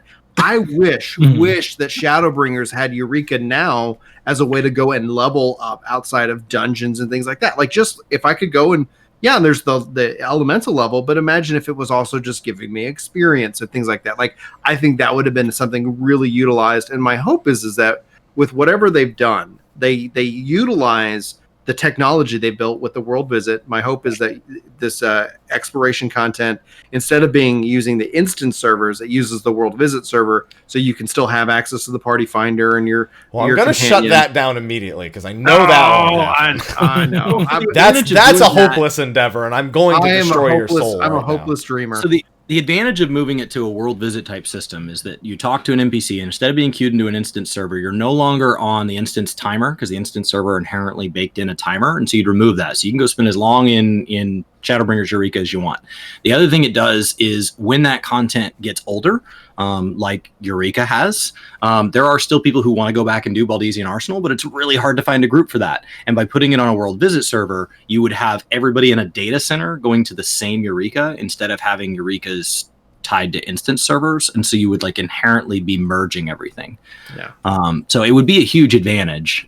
Oh, I agree. For me, it's not even that. It's the ability to go and do something solo in there while queuing into a dungeon. That's how I think of it. Into PvP. Like, that's the thing. I was like, I would be sitting in queue in PvP just playing around in Eureka. Like, that's what I wanted to do, and that's why that's where my frustration was like, okay, I'm going to go do something else, because there's no point in me getting mad at this game, because if they could do it, they would.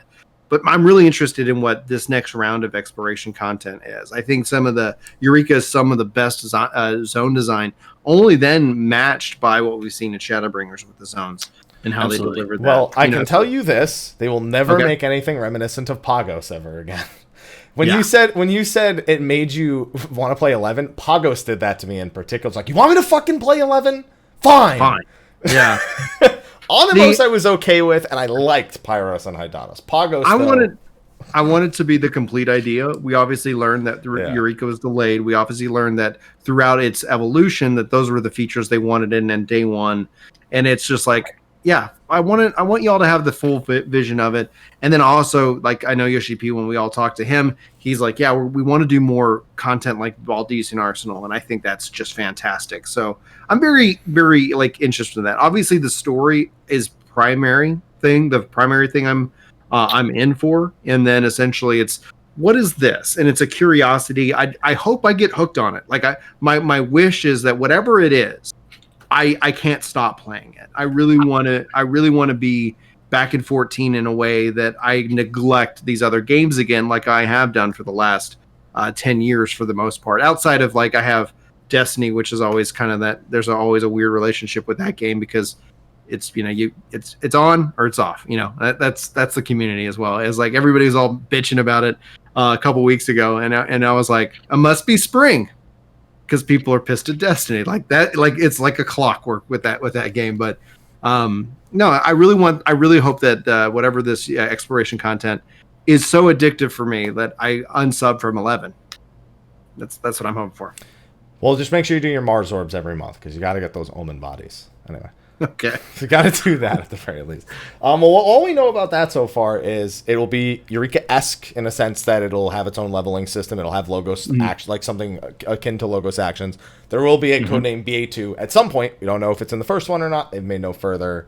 Yeah, that's fine. Right. We've made no further advancements on that information. The most interesting thing about it that's come up as of late, Yoshi P's actually been doing little commentaries over old producer live letter reruns. He's just been like typing in the chat.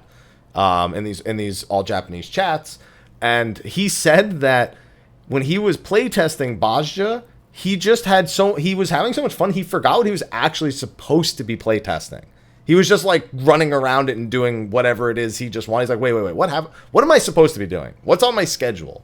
So we never heard anything like that for Eureka. Eureka, they stayed pretty quiet about their whatever results they got from testing. They just said, yeah, it's a big zone and there's leveling. And I guess now that expectation, everyone knows what to think. They're actually talking about like the experience with it and the story behind it and everything.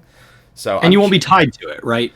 So that's the other thing. Yes, it'll be the premier relic experience, but not the only relic experience. If you preferred anima or zodiac style weapon grind and you want to go into the old instances and do your leveling roulettes or spam whatever trial is like light bonus, or feel free to do that. And we don't know if you can mix and match the two. We don't know if you can do some of one, some of the other, if you have to commit to one path. That's what we still don't know. But you also can choose.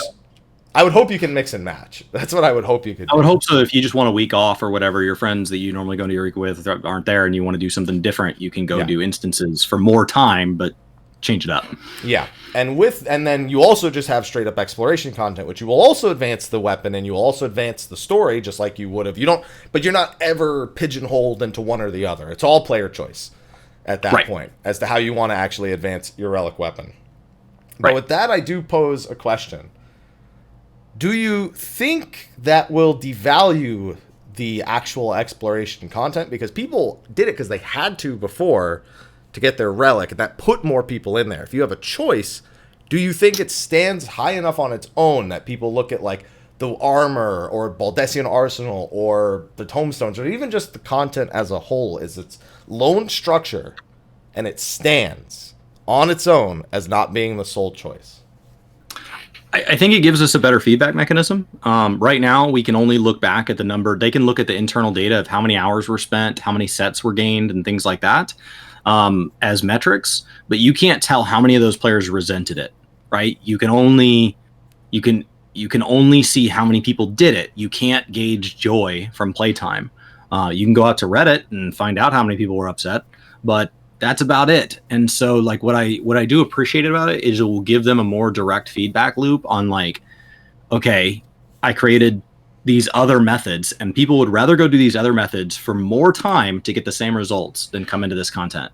The downside of that is if that content is only fun when there's large groups, then you end up with like a PvP type system where there are people who like the PvP in this game and they want to do it. They just don't want to wait 5 freaking hours to get tossed into the same lobby against the same opponents. Like I like PvP in 14. I don't do it because the wait times are too long and I keep getting tossed against the same pre-made.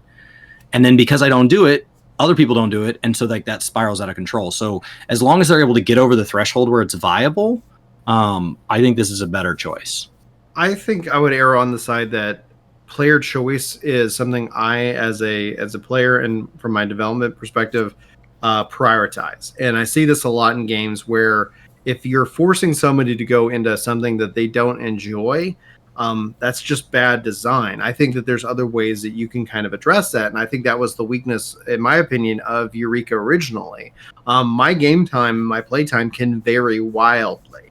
I might have 15 minutes, at lunch. I might have 3 hours on a Monday night to play. And I always felt like it would be and I felt like with Eureka, they pulled a lot of people also out of the open world. And so the worlds just felt barren, especially when that content ended up coming out. But I always thought like it would have been interesting to see, even if it was like 1 or 25% efficiency, that by doing other things that you were interested in, you're still overall making progress with whatever system. You have like giving the player more choice and allowing them to be drawn into different content. Now, the design perspective still exists. Like, why do something outside of it? Because I remember somebody was like, oh, you do it because it's fun. And it's like, I'll do something 5 times, 6 times because it's fun. But then eventually it's like, I'll just go do some, like you need variety. And that's where you've seen them introduce different systems like the Wanderer's Tales.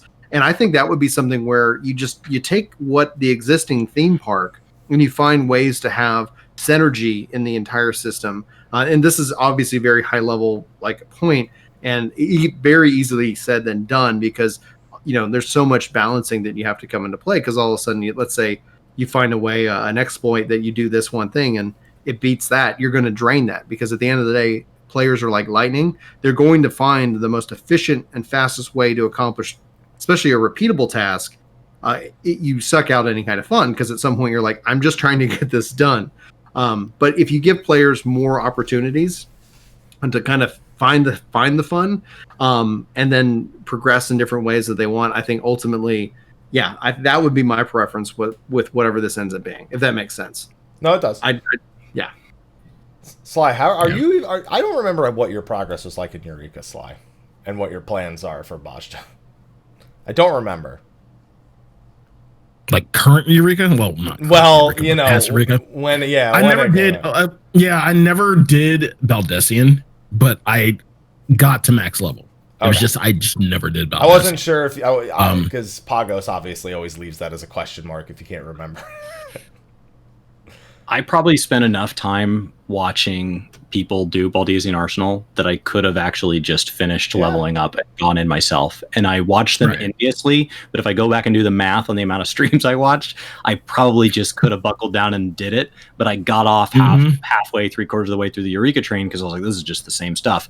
And I didn't know that there was this shiny reward at the end that like made it, in my opinion, look all worth it. We didn't know either, but it was well worth the experience at the end. And it helps that I actually liked Pyros, even if I hated Pagos. So I haven't been that jealous of other gamers in a long time, where I didn't feel like, okay, if you're jealous, just get off your butt and do something about it. And like, I can't though. I can't, because going through Eureka levels after everybody else is done with them, it's really easy now. Such a grind. Yeah, it's easy now, but we're talking about this is just do it now. Multiple years. Mm-hmm. People still do Ozma.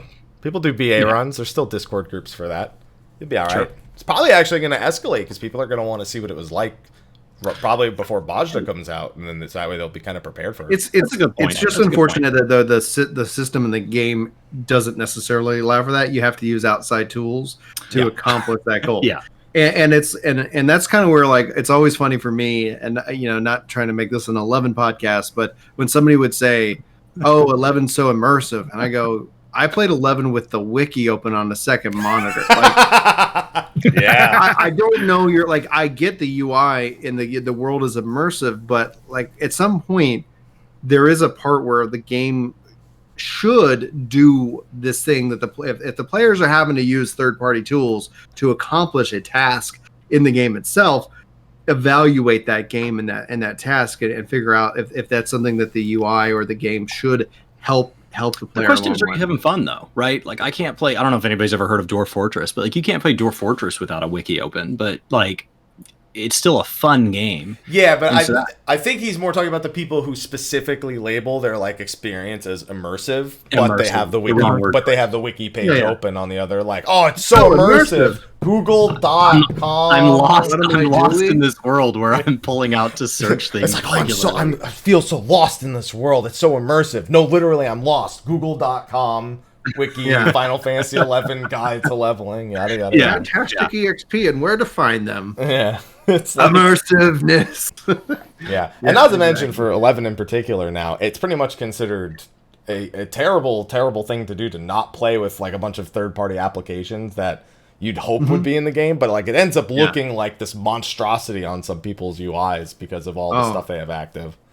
It's so funny because the community has been able to hack and do different things that Square Enix has come back and said, like, they can't do it. And they can't do it because they're like, there are legitimate business reasons from certain things. But basically they've kind of just like, sometimes with 14, we've seen the stance of just don't talk about it. Like, just don't make it a thing. If and we're going to just be fine with threat, it. Square Enix can't build that into the game, but a player can opt in from a third party, because if you damage your system or if you ruin your gameplay experience somehow because you did a third party thing, that's not their problem.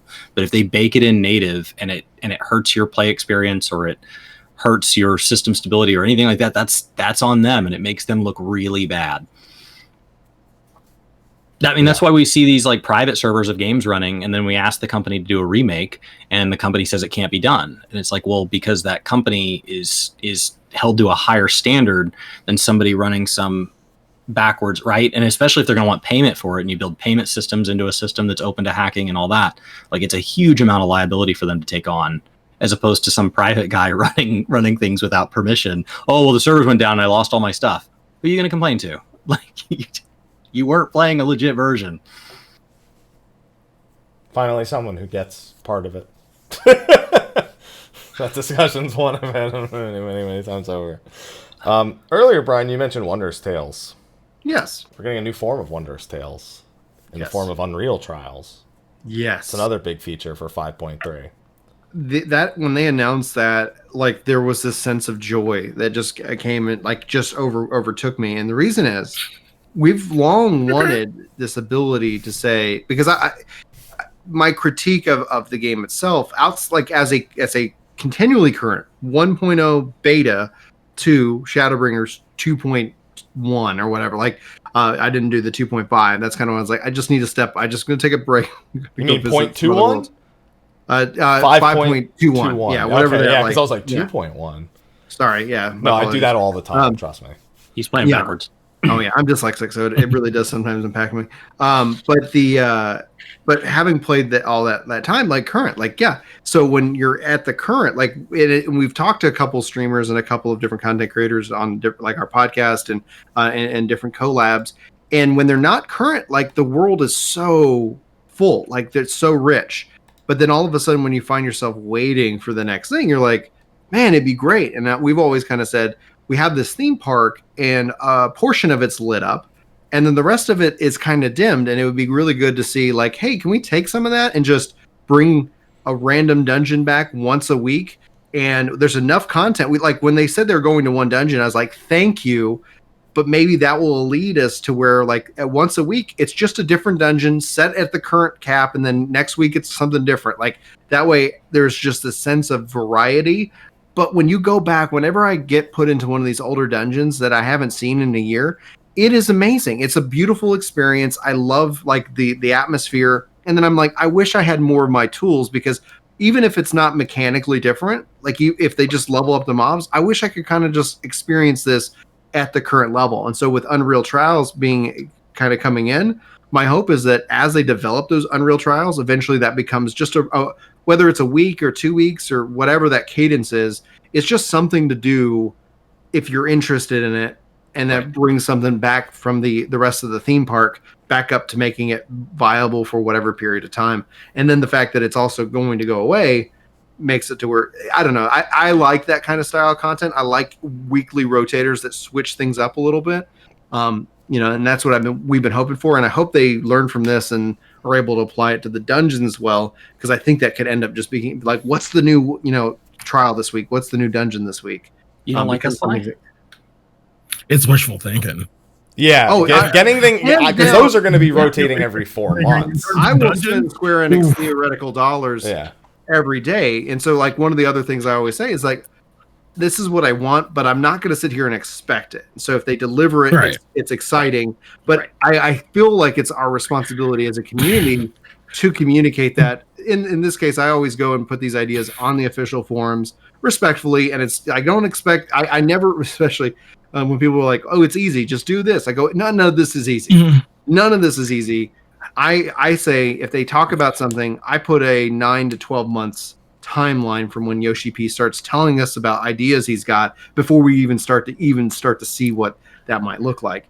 And we might not, some things don't work on the floor, and those ideas might not work. And I don't want Square Enix to build the Brian Final Fantasy. I want Square Enix to build the Yoshi P Final Fantasy, and I'll experience it. And that's what I want. But I'm still going to, I think we should voice that. Right. Excuse me. Fair.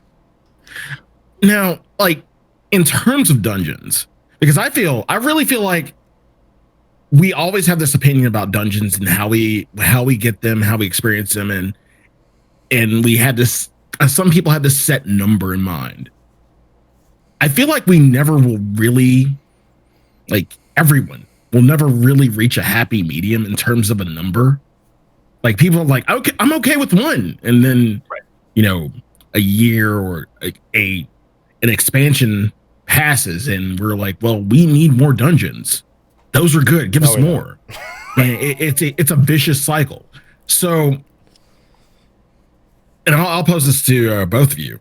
What would your happy medium be? What would your number be for dungeons?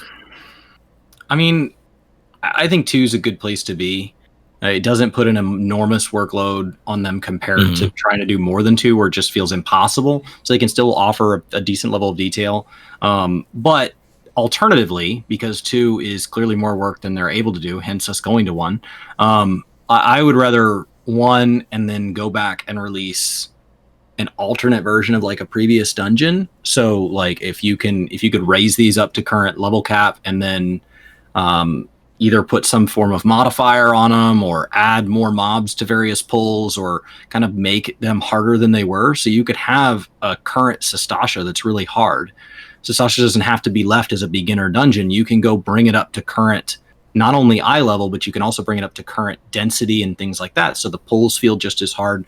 One of my issues with the leveled sync system is that we put all this stuff on rotations and then we don't allow meters or anything like that for players to improve. And then when they sink down, they're supposed to like play these older versions or these lessened versions of their rotations. So the other thing about bringing all this stuff up to current is like, once people hit cap, let's get them into old dungeons and stuff, but let's let them play with their kit, because that's what you need people to practice. Somebody being really good at a 2.0 rotation doesn't help me in max level content.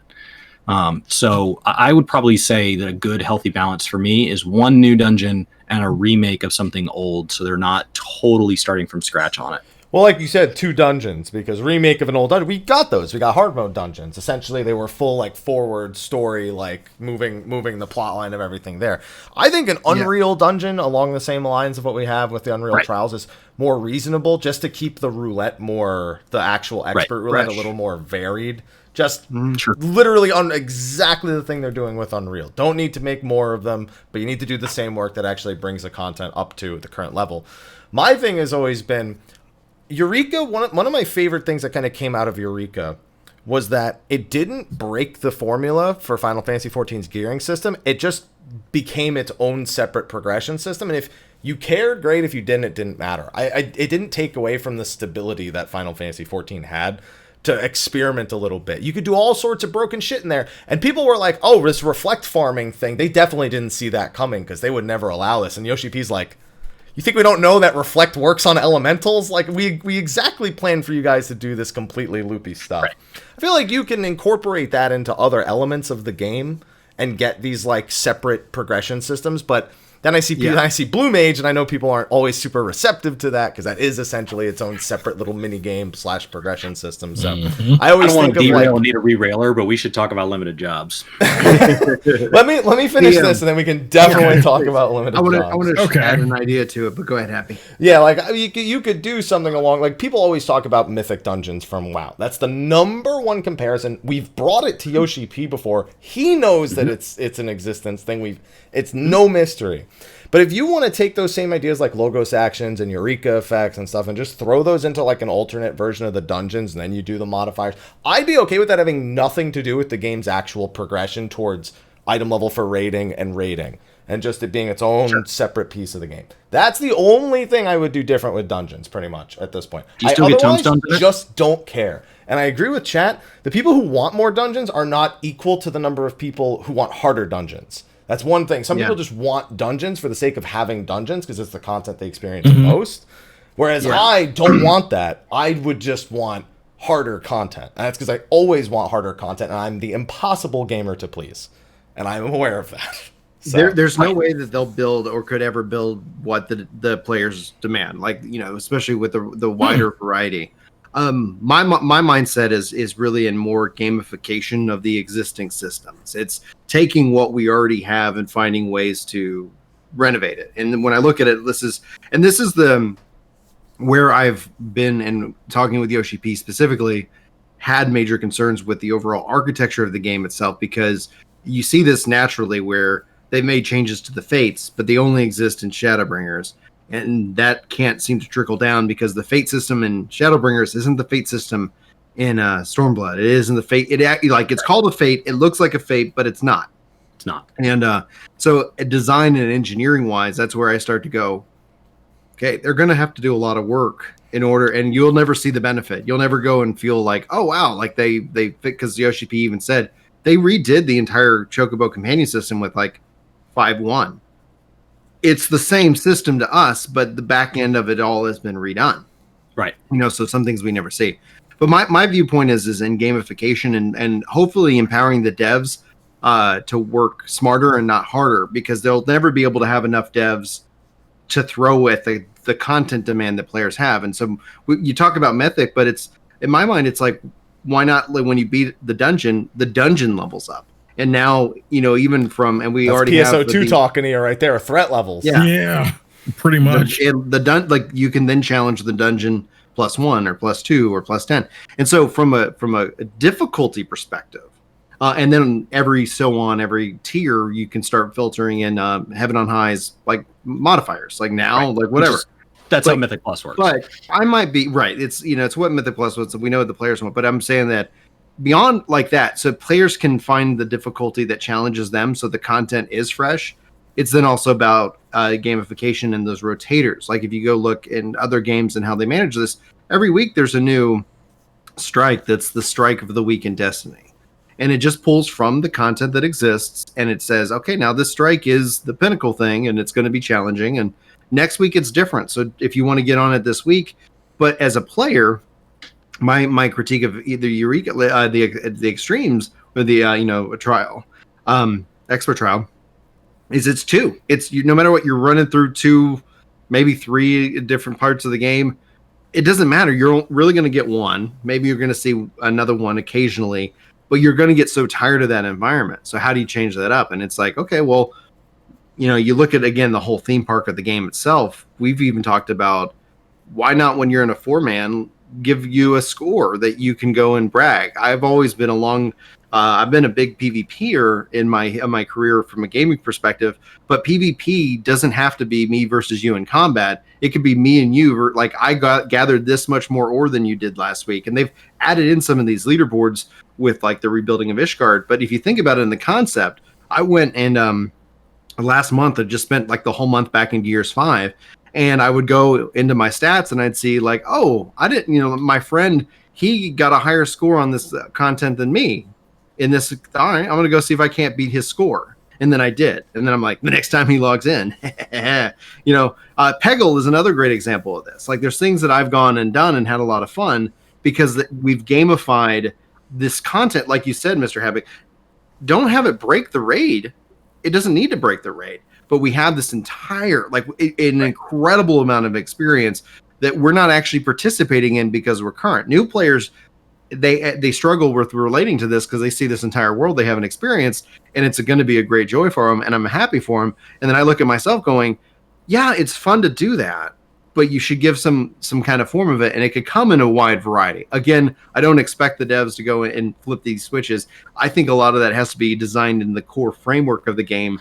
Otherwise, you're spinning. I mean, it's just, I don't know if the cost would ever justify bringing that kind of system in until like late into its life. But if there was just a way in which that, hey, Chris killed 100 more squirrels than I did this week, well, F him, I'm going to go and just do that, and then it's going to notify him. So there's that element of like sandbox that we're creating our own fun, and then the game amplifies that. It doesn't matter what we're doing, and that's just one of the things that I think actually was the biggest thing that I want to see overall with the future of 14 or MMOs in general. Has anybody here played Forza, like Horizon, or just the Forza? I haven't played Forza since 3. Back in the day, yeah. Right. One of the new Rad. things they have this drivatar system. I'll race. Chris will knock me off the road. Stupid. Oh, my it's God, fantastic. No, it's fantastic. Okay, go ahead. I am sitting here when I'm racing, and my brother beats me or knocks me off the road. It's fun because when I talk to him, it's like, dude, you're an asshole. It wasn't him. And when you get an achievement, it tells you like, hey, you just discovered your 87th road. Great job. Brian has 113. It's awesome. It's awesome because it's like, wow, I hit this major milestone. And then it's like, okay, oh yeah, but your friend's better than you. I need to make it to 90 tonight so that when I log in tomorrow, I can make it to 110, and then I can slowly knock Brian off. Awesome. Yeah, so that's where it's like, I don't think we need more dungeons. I think we don't need to have a dungeon every patch. Like, I don't think we need that. I think we huge backlog. Need to sit here and look at that. But now again, like I prefer a new dungeon being added. They've been doing fantastic. I love the dungeons themselves. And my real answer would be like, I want a fucking 100 dungeons a patch. Like why anything less? Like that's what I want to would certainly be stuck playing dungeons a lot. I would certainly be occupied. But I think when you go ahead, Chris. It comes down to intrinsic and extrinsic value, right? And so like the intrinsic value means something's fun just for the sake of it, right? So like round-based games have to be intrinsically fun. And when you play a dungeon for the first time, it is, even if you don't get loot, it's fun, and we do it. But when you've run it 80 times, that fun has faded. And so the reason you do it is for the extrinsic value, right? That external value, which is things like I'm doing it because of my tombstones. I'm doing it because it gets me this loot for this class that I'm missing a slot on, right? I'm doing it because I'm helping somebody else level. And so it's providing me this other thing that isn't it doesn't mean I'm having fun. It's not intrinsically fun. I'm doing it because of this external reward. And those only last so long. Your tombstones are at cap for the week. Great. I'm done running dungeons. And so like these gamifications that Brian's talking about bake the fun back in. So you no longer care about the loot roll you're getting at the end. It's fun because the system itself is providing the fun, and you can dump into that infinitely. Well, Happy, you don't have that type of fun, do you? The game wasn't designed to work 8 hours a week. So Happy's not the core demographic. Happy and with me, so I'll admit I'm the same. It's more like we get new dungeons. It's one and done. You experience it just to experience it, just to see what like little lore tidbits and everything. Other than that, like most people, like Happy, won't do it ever again. Dude, I've got the hunt. I don't need tomes, man. There's so many ways to get tomes. I ain't going near a dungeon in this game. The idea I proposed to DOGP, and he seemed very receptive to it because, like, and that, I was excited that he liked it. I was like, I've talked about it as the form of glamour levels. If XP didn't have, like, if XP loses value, I start to lose interest in that content. And if XP always had a value, like, it doesn't, I don't need a merit point system. I don't, because that would break the raid. Like, but why not, like, every glamour level I get a chest, or I get some, whatever, and then I can just use that, and I open it up loot and it's box. Like, thanks, here's it's a loot box, but it's not paid for. But it's like you get XP, and then eventually, like, maybe you unlock titles, or obviously all this is content to be designed. But I just think that, like, whenever I see especially a challenge log that says 0 XP, and I know that it's like, dadgummit, I should have switched over to, like, whatever class I needed XP on, and it just goes to waste. I'm just like, oh man, it'd be so effing cool if it was like if there was just something, and that all that the glamour level, for lack of a better term, because I don't want to say prestige or paragon or merit, like those are the terms that have progression tied into them. A non-progression style, just like glamour for sake of fashion or whatever, reward that happens with every, like, all of a sudden as a tank, I could go run. I'm at cap. I could go run a leveling roulette because the XP is it's going to give me a level that's going to give me a chance at whatever, and that's my choice that I can then use and decide to use with my time. And then your glamour level is something that's only a part of the whole expansion, and it resets because the new level cap happens, and then you go from there. It's just something that I think would be something valuable. From my perspective, I don't know if anybody else would find interest in it, but I personally would, because, like, once XP kind of dwindles down, I'm just like, well, hard to be the adventurer in need if you have jobs you're still trying to level, and the adventurer in need is a class that you already have all of yours at cap. Yeah, I know for me, it's just I look at the content that's not, again, the core game, and again, I know you want to talk about limited, so I'm going to try to segue into that, because it 100% applies. And I look at Eureka, and I look at the item level 300 cap, and then I look at the Matting Eureka effect and elemental resistance, and it was such like a surface level thing. But I knew people who genuinely enjoyed seeing that power increase that was specific to that content. And it gave them some value because they were the thing they were enjoying doing, they were just getting stronger doing. I feel like you could expand that system and just have a separate, it doesn't even need to be item level capped, but again, a separate progression system that's exclusive to the dungeons themselves. And they've proven with Eureka, they can tie normal item level stuff into it too. It's just not going to be, other than the relic, it may not be cream of the crop, best thing that you could possibly wear, but it's still something that holds value in the rest of the game as well. They've shown they can do that. It's just a matter of the cost to actually expand a system to reuse old content and old assets like they could with dungeons. And really, until I played both Blue Mage and Eureka, I didn't really see that as an option, because Eureka did it And then Blue Mage came along and became a limited job.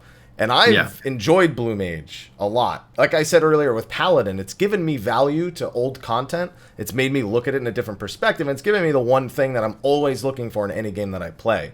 Progress. Mm-hmm. And I got that out of Blue Mage. And I got that. I like Blue Mage. Yeah. I've often thought, like, I cannot wait to see the conclusion of the thought with Blue Mage, because I've enjoyed it, but and also I enjoy seeing so many people out in the open world. And I just go, I wish this was more often. I wish there was often you would go be running around and there'd be people leveling up in the open world, like we did whenever there's a Blue Mage patch. And I still want to see the conclusion of the thought, because they obviously, when they announced Blue Mage, Tease, Beastmaster, Puppet Master, these additional types of systems that really don't fit into the design narrative, that progression within 14 with the raid. But I'm like, I wonder what it would look like when you would have more limited jobs, and like what other ways can you then challenge that content, and what unique builds and stuff that you can do. Yeah, it's not breaking the raid. Okay, not a big deal. But like, yeah, we have this entire playground. Now we can go play it a different way. But I still don't think the thought has been concluded. I still think we're still on that journey, and we really won't get, I think, a real picture of what that all looks like when we have until we have at least another limited job, or at least, 3 limited jobs in which that it's like, here you go, just go nuts. Limited job PvP. I'm really curious of what Blue Mage and Eureka looks like. It's like when you start looking at some of this content. I want Blue Mage Deep Dungeon, where they start you with just water cannon. You have to learn all the spells as you're going through it. That's what I want. Yeah, I thought that'd be really great. I agree. It just be intriguing. Yeah, I mean, my only complaint about Blue Mage is that the breath is so short, and part of that is that we haven't seen its full life cycle yet.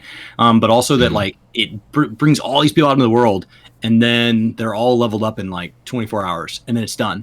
And so I would want, kind of back to our previous topic, like I would want those cosmetics in where, like, okay, if you learn this same spell, the first time you learn it, great, you got the spell. The second time you learn it, you've got a point in that spell, and at 10 points. So you mean like a +1 like type thing? Right. So he's only talking about it from glamour, not from power, though. So totally cosmetic. So like instead of throwing fish, right? I want to throw a whale. How many times do I have to learn the fish thing to spit a whale? Right? Is that 100? Is that 1,000? Like, just set a number square. Like, it's 10,000. All right, great. I'm gonna learn it 200 times a day, and I will let you guys know. There will be a video when I unlock my whale spit. That's fine. Like, it'll be ridiculous, and it's a cosmetic job. You guys are re-railers. I can be a whale spitter. I don't know what sentence just came out of your mouth. I don't even know. You guys can be re-railers. I'll be a whale spitter. Cosmetics in it. Build more cosmetics into it. Build more, like, let it be this standalone. And I know a lot of people that like really identified as I played this game because I always wanted to main Blue Mage. I mean, bold strategy to pick up a game that doesn't have a Blue Mage, with the sole intent of waiting for them to invent one so you can play it. But my issue with swap it out for any job you want. It didn't have to be Blue Mage first. Whatever the limited job system as its own thought, I really like the idea of creating something that's not tied to core progression, because you can only play. It's like, oh, well, I'm playing one healer at a time. And it's like, yeah, but your whole group could have a Blue Mage on the side. And so I really like the idea of limited jobs. And I know a lot of people don't, but I've liked the system. I just want to see them finish the thought, and I wish they would let it get to like level cap. I would love to see it at level cap. Even if it kept it out of the raid. Like, even if it kept it out of the raid, it's like that way. We're in 5.3, it's in 5.2. That's fine. Yeah. Mm-hmm. It'll never be level cap. No, it never will. They've made that clear. They've made that clear. Yeah. And a lot of the stuff doesn't bake backwards, so you can't go in and like it's amazing the ability that they have done to get it integrated into Heavensward content and all of that, because like that's something that bringing old content back to life is something they've really struggled with. Like, they've said pretty clearly that they don't intend to make trusts backwards compatible, and then if they do, that's a labor of love. That's not something that's just, oh, well, now you have trust working, so let's just go flip the switch on that. It's not that simple. So I think the limited job has been a huge show in what they can do. You know what shocked me about the whole Blue Mage thing? So obviously it's not uncommon that people power level their Blue Mages with like a friend. We did. Yeah, I was like, all right. I don't know why people don't do that for their normal jobs. I did that back in Heaven's Word to level a Lancer from 1 to 34. It took 3 hours doing it slow for Lancer. Why the fuck doesn't anyone do this when they want to power level their other jobs? That's like a tried and true like MMO classic. You claim, I kill. It's been around in MMOs for ages, and it's just never in the conversation for Final Fantasy 14. I understand it's easy to level, but it weirds me out that that's just never in the conversation for other jobs. I don't know why it's not. It's just not. I never thought about it. 1 to 34 in 3 hours in Heaven's Ward. Like, think about that. Now, how much faster would that be now with 100% armory and all the bonuses you can get? Mm-hmm. Yeah. I'm just saying. I don't understand. It's something that I hope I really like to see coming into MMOs is like speed running and stuff like that. I think there's a healthy part of the community that's just underserved there. I would love to see how fast. What's the fastest somebody can level? Start a brand new character, but it's a mixed issue because it leads to cheapening of the content as well. Speed kills and raids were popular, and no one cares anymore. No one cares. There's too many rules on FF logs. It's specifically with speed kills. Like there are people who care. There's way less people who care than there used to be. You used to see like groups that it was like a huge deal in like A12 Savage for Alexander, obviously, where they'd kill it before second Inception. So they wouldn't even get the second like crystal explosion. They never saw the final phase. That's it. That was like a huge thing. It's like 6 minutes and like 40 seconds versus like the people pushing like 10 to 11 minutes on a normal kill. You don't see that anymore. You just don't see it anymore. I don't know that I have any interest in doing it, but I like watching those videos and it's like, wow, and like going back and really learning, okay, what mechanics can be ignored and what mechanics can't. Skip sword, disband. I think that's really when it went down. Went downhill from there. Oh, Seraphin. I don't know. There's this thing in the WoW community called a lax. So it's a loot appraiser challenge, and where you basically go and you run old dungeons on max level characters, which of course you've optimized which class you're running and how they're geared and stuff, and it's all geared for speed. And you're clearing the dungeon as fast as you can. Well, the dungeons have an inherent lockout of 6 minutes, which isn't a problem because, like, why would anybody clear a dungeon in less than 6 minutes? But it's because you can only clear 10 instances in an hour, and then you're hard capped. You can't zone into another instance because the server has to set a limit somewhere. And so that's where the limit's set. Does not affect standard play. But when you get people into speed runs, they'll go blow through 10 runs of, how fast can you clear Sestasha? Which, how fast did we get it with Blue Mage, Brian? We got it. When we were trying to learn that skill, it was quick. Yeah, 3 minutes, 4 minutes. Yeah. So, and we just dead sprinting, and we were timing it to see how fast we could get it. We were trying to beat our times. Yeah. And then they gather up the loot, and then they have an add-on that tracks the value of that loot. And so it's who can bring in the most gold in an hour. And so the person who loses still made gold.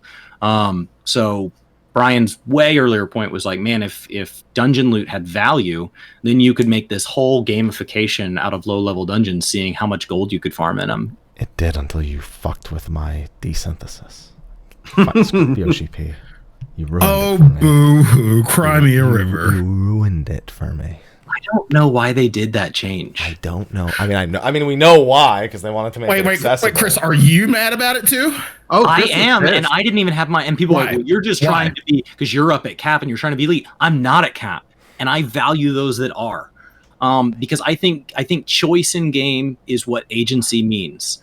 Getting to eat everything at the buffet is not what makes you appreciate the choices you made. You had to pick one thing on the menu, and you got to enjoy your one thing. And then when you compared notes with somebody else after the meal, you go, man, my burger was really good. You go, oh, well, I really enjoyed my steak. Awesome. We have something to share, instead of, oh, I tried all the items, so I already have an opinion on all those, and I don't care what you did because I already have my opinion. And so like dumbing it down and letting people do all of it completely defeats the like intertwinedness of like, oh, that item has no value to me because this other item does. They fucked it up. Does that make sense? Yeah. They fucked. Does that make sense? I mean, it makes sense. Games. And if there's a choice, that means there has to be something that you forgo. You can't have both. Otherwise, there's no choice. Everybody would just take both. Okay. In the same/similar breath, how did you feel about the crafting changes? This is the perfect topic for sure. I was not a fan. Okay. Dumbing down the system because you felt that you were lowering the barrier to entry made sense to me, right? So like if you want to blast people through Heavensward content and stuff to get them into current content was fine. Dumbing down the current content, like making Shadowbringers levels easier when I leveled my Fisher and Shadowbringers in like 3 hours. And then they came out with notes that basically said, we're going to make it easier because it's too hard.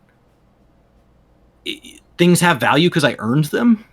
And so like making things just so stupidly easy, especially when we're talking about like, oh, well, they're not releasing dungeons fast enough because I have nothing to do. Now we're going to make everything so mind-numbingly easy that I can get to the end of that as well. Like it just felt totally opposite. Crafting is an inherent time dump. It is 100% time dump. There is nothing complex or hard about crafting. So removing the time, that was the only thing it had. Like, what's left? Repairing my own stuff. That's what's left. Melding, repairing. Yeah, that's about it, really. Yeah. That's now you don't need other players to meld. You don't need any of that. That's long. Melding's long gone. And repair costs, you want to talk about not having a gill sync in the game. What does it cost you to, I mean, outside of progression groups where like that's a trip back, like repairing not your a trip stuff has because I just do it in the instance now. Right, Yeah. because you do it in the instance. But like if you didn't have that ability, it would be a trip back. But it's not a gill cost. Like repairing it, it's not like, oh, repairing at a vendor cost me 100,000 gill and repairing myself cost me 1,000 gill. So I'll go on this unlimited grind to get my crafters up so I can save myself money. It's like, no, repair at the vendor if that's your You say that, but that was part of the reason that I leveled my crafter. I leveled mine because I got tired. Because I hate it. I hate it when people forget to repair the vendor between instances, and I didn't want to be that person. That was it for me. I wish we could still repair other people's gear. Like I think yeah, 1.0 you could too. repair other people. Yeah, and it's just like So you need help. Let me just boop. I'm good. You know, etc. Go ahead and Sly. So it was that and being able to meld were my main things. Meld my own shit instead of like, can you meld it for me, please? With the help of the community, like I'm like all my crafters before they even made these changes were at cap, and I was like, okay. It for me crafting, there are reasons to do it. I just have never found what those reasons are. Like I don't identify with somebody who is like, I just craft in this game, and that comes right back full circle to our guild conversation, right? Because it's like if there was more of a player-driven economy, like, yes, crafting has more value. And that's just my old school, like perspective on MMOs. Like, I feel like I shouldn't be an expert at everything because I should rely on, the community. But if I'm and that's actually one of the things where you see a lot of frustration, and we see frustration come in from the community because the narrative set up that we're the warrior of light. We can pretty much do everything. And then there's the occasional thing that comes into play, and the game's like, I don't care who you are. And I love that aspect. That's some of the stuff that I'm like, yes, like you're just a cog in the machine. Go make some freaking planks. I don't care if you're a god slayer. Oh, one more thing to make. Why do it? So why dumb it down? And the whole thing was we want players to be involved in this Ishgardian restoration, but you can do that while leveling. So like, why dumb down the handful of people who are really passionate about in-game? Why dumb theirs down for something short-term for the rest of us? Because when the Ishgardian restoration is complete, all of us that didn't care about crafting and only do it to take part in the restoration are going to drift off and do nothing again. And those people who liked this system had everything ripped out from under them for nothing, for a temporary benefit to everybody else. Well, I will say this. It was more like the, you can't force people to craft. I mean, you can get them to level it and be complete omnicrafter. And that's it. They never revisit it, and they never reap the benefits of it. And since they never I make it easier for them. Like, why what are you gaining? What does the community gain? It's less about it gives them the tools, I think. Yeah, it gives them the tools to get invested. Yeah, because here's the thing. Right. Like the hope that it is that fish hook, and they're like, oh, I actually I can do this kind of like this now. Yeah. So for me, the big thing, like I don't craft my own potions. I don't craft my own food. I don't fucking care. I've got 200 million gil. I didn't make that gil to make my own items. I made that gil to pay somebody else to fucking do it. I didn't even level my crafters this expansion. I paid somebody else to make the items for me because I'm like, I don't want anything. Just fucking make me leave kit items. I don't care. I don't want it. I will never be the person to do expert recipes. I will never be the person. I won't even craft my own shit. So for me, all I did was level it just for those very basic goals of being able to meld, being able to repair. I will never be a part of that content. And so I have done nothing to hurt the economy. I'm not someone who's adding supply to the economy. It's still not an interest for me. I've just completed it as just a thing. I've just done it because it's a thing I can do, and I do it every expansion. Yeah. For me, crafting is just not content for me. That's all it is. Fishing's not content outside of ocean fishing, so I'll never fish anything. Ocean fishing's so freaking good. I'll never fish anything with value though with ocean fishing. I'll never add to something valuable in the market. I will never be the one flooding the market. So for me, when I actually recently revisited, my actual only problem with early level crafting, even without Ishgard, was it was so fast I couldn't enact any of my old guild tricks. Like with crafting Leaf Quest items, I'd log in, hand in an HQ item for the Grand Company that I made myself, do the class quest, and I'd have gained 3 or 4 levels. Then the next day I log in, I do one of those things, and I'm at the next 5-level gap. So I essentially am not invested in it. I'm not learning about it. I'm getting through it, and then I'll stop, and you won't ever have to hear from me again. And so that's my question: is who are you doing this for? So like, if you run a restaurant and you sell hamburgers and you sell 20 hamburgers a week, and you're like, well, we could sell way more if we sold chicken sandwiches, and so you add chicken sandwiches to the detriment of your hamburgers. You get worse at making hamburgers to make room for chicken sandwiches. All your hamburger buyers are not quite. I mean, they're like, what the heck? I really liked my hamburgers. And now they're worse because you're spending all your time making chicken sandwiches. Everybody comes in and gets one chicken sandwich and then never comes back. Right? So they all come in, they blow through this content, and then they never come back because it's just a check item. I'll say if your chefs can't make both a hamburger and a chicken sandwich, you need to find new chefs. And so I got a question. So you damage this for people who liked crafting before for a temporary thing. I think the bigger problem is that crafting hasn't evolved for those players. I think it's less that you've taken anything away from them. I think it's that outside of the 10 days of expert recipes, you've given them nothing. That's for me the bigger problem. They didn't make it worse per se, but they never made it better to the point where nobody wants to do it. All you've had is more. Yeah. If anything, I think a better analogy is there's very few burger shops in town because it's something that not everyone can do. But all of a sudden, there's someone who's just giving away free burger shops, and now there's all these burger shops. But you can still be the best burger shop. There you go. Right. So those are the expert recipes. You had a question. Yeah, I have a question. I want to ask. Yeah, absolutely. I'm gonna piggyback off of what Happy just said real quick though, because the way I've kind of said, like my critique of it was like, I'm fine if they simplify and streamline the system if they're adding something awesome on top of it, right? So it's like great now, like hey, we're gonna say this is streamlined, it's easier to get into, and more people can check it out, and then boom, we've added this whole new thing for you guys who are already already at the end of it. Doing that. So I was always hoping they'd do that. I'm still hopeful that we'll see that at some point, like again. And the relic could become that, right? Like the crafting relic could evolve into I'm just saying it could. So like the whole promise of it being the Ishgardian restoration is going to reshape crafting. Well, the problem with that is it's like a relic, where next expansion, none of us will care about the restoration. Mm-hmm. In 6.0, the restoration. No, we're gonna be rebuilding thing. Yeah, but so here's my question, because like we brought up the economy a lot, the player economy, the economy currently in the game. This is always a hot topic, but would we want to see some form of being able to pay for subscription time with in-game currency? Yes. I'm never a big fan because it's basically official RMT. RMT's happening right now. RMT's happening. I know it's happening regardless. I've looked in the party finder for more than 5 minutes before and seen people selling ultimates and shit. Trust me, I see that it's happening. But it's when you start making it okay at that point, it's kind of weird. I mean, I guess it's not as weird because Gil, as we've stated, Gil's actual value is very low, which means that the amount of Gil it takes to even buy one of these things is substantial. So much so to the point where I don't even, like, the average player can't even do it. Only the players that are going so ridiculously ham at Gil making that they can even do it in the first place. And then all the players who can't make that, they just buy them, and then the players that are rich are buying it, just redistributes the money. And then those players who are already rich go and make even more, and it's just a nonstop loop. It's a balance. And then there's a possibility that, auction houses follow and things like that. And, like, that scares me a little bit. No.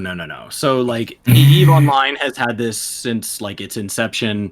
WoW has it now. It doesn't... So the number one complaint is that it will lead to inflation, and that's a fundamental misunderstanding with how this functions. No, that's not how inflation works. It redistributes money. It doesn't redistributes money. It does not create new money. No. So they are not printing money in trade for this. There are players that have money that they would prefer to turn over, right?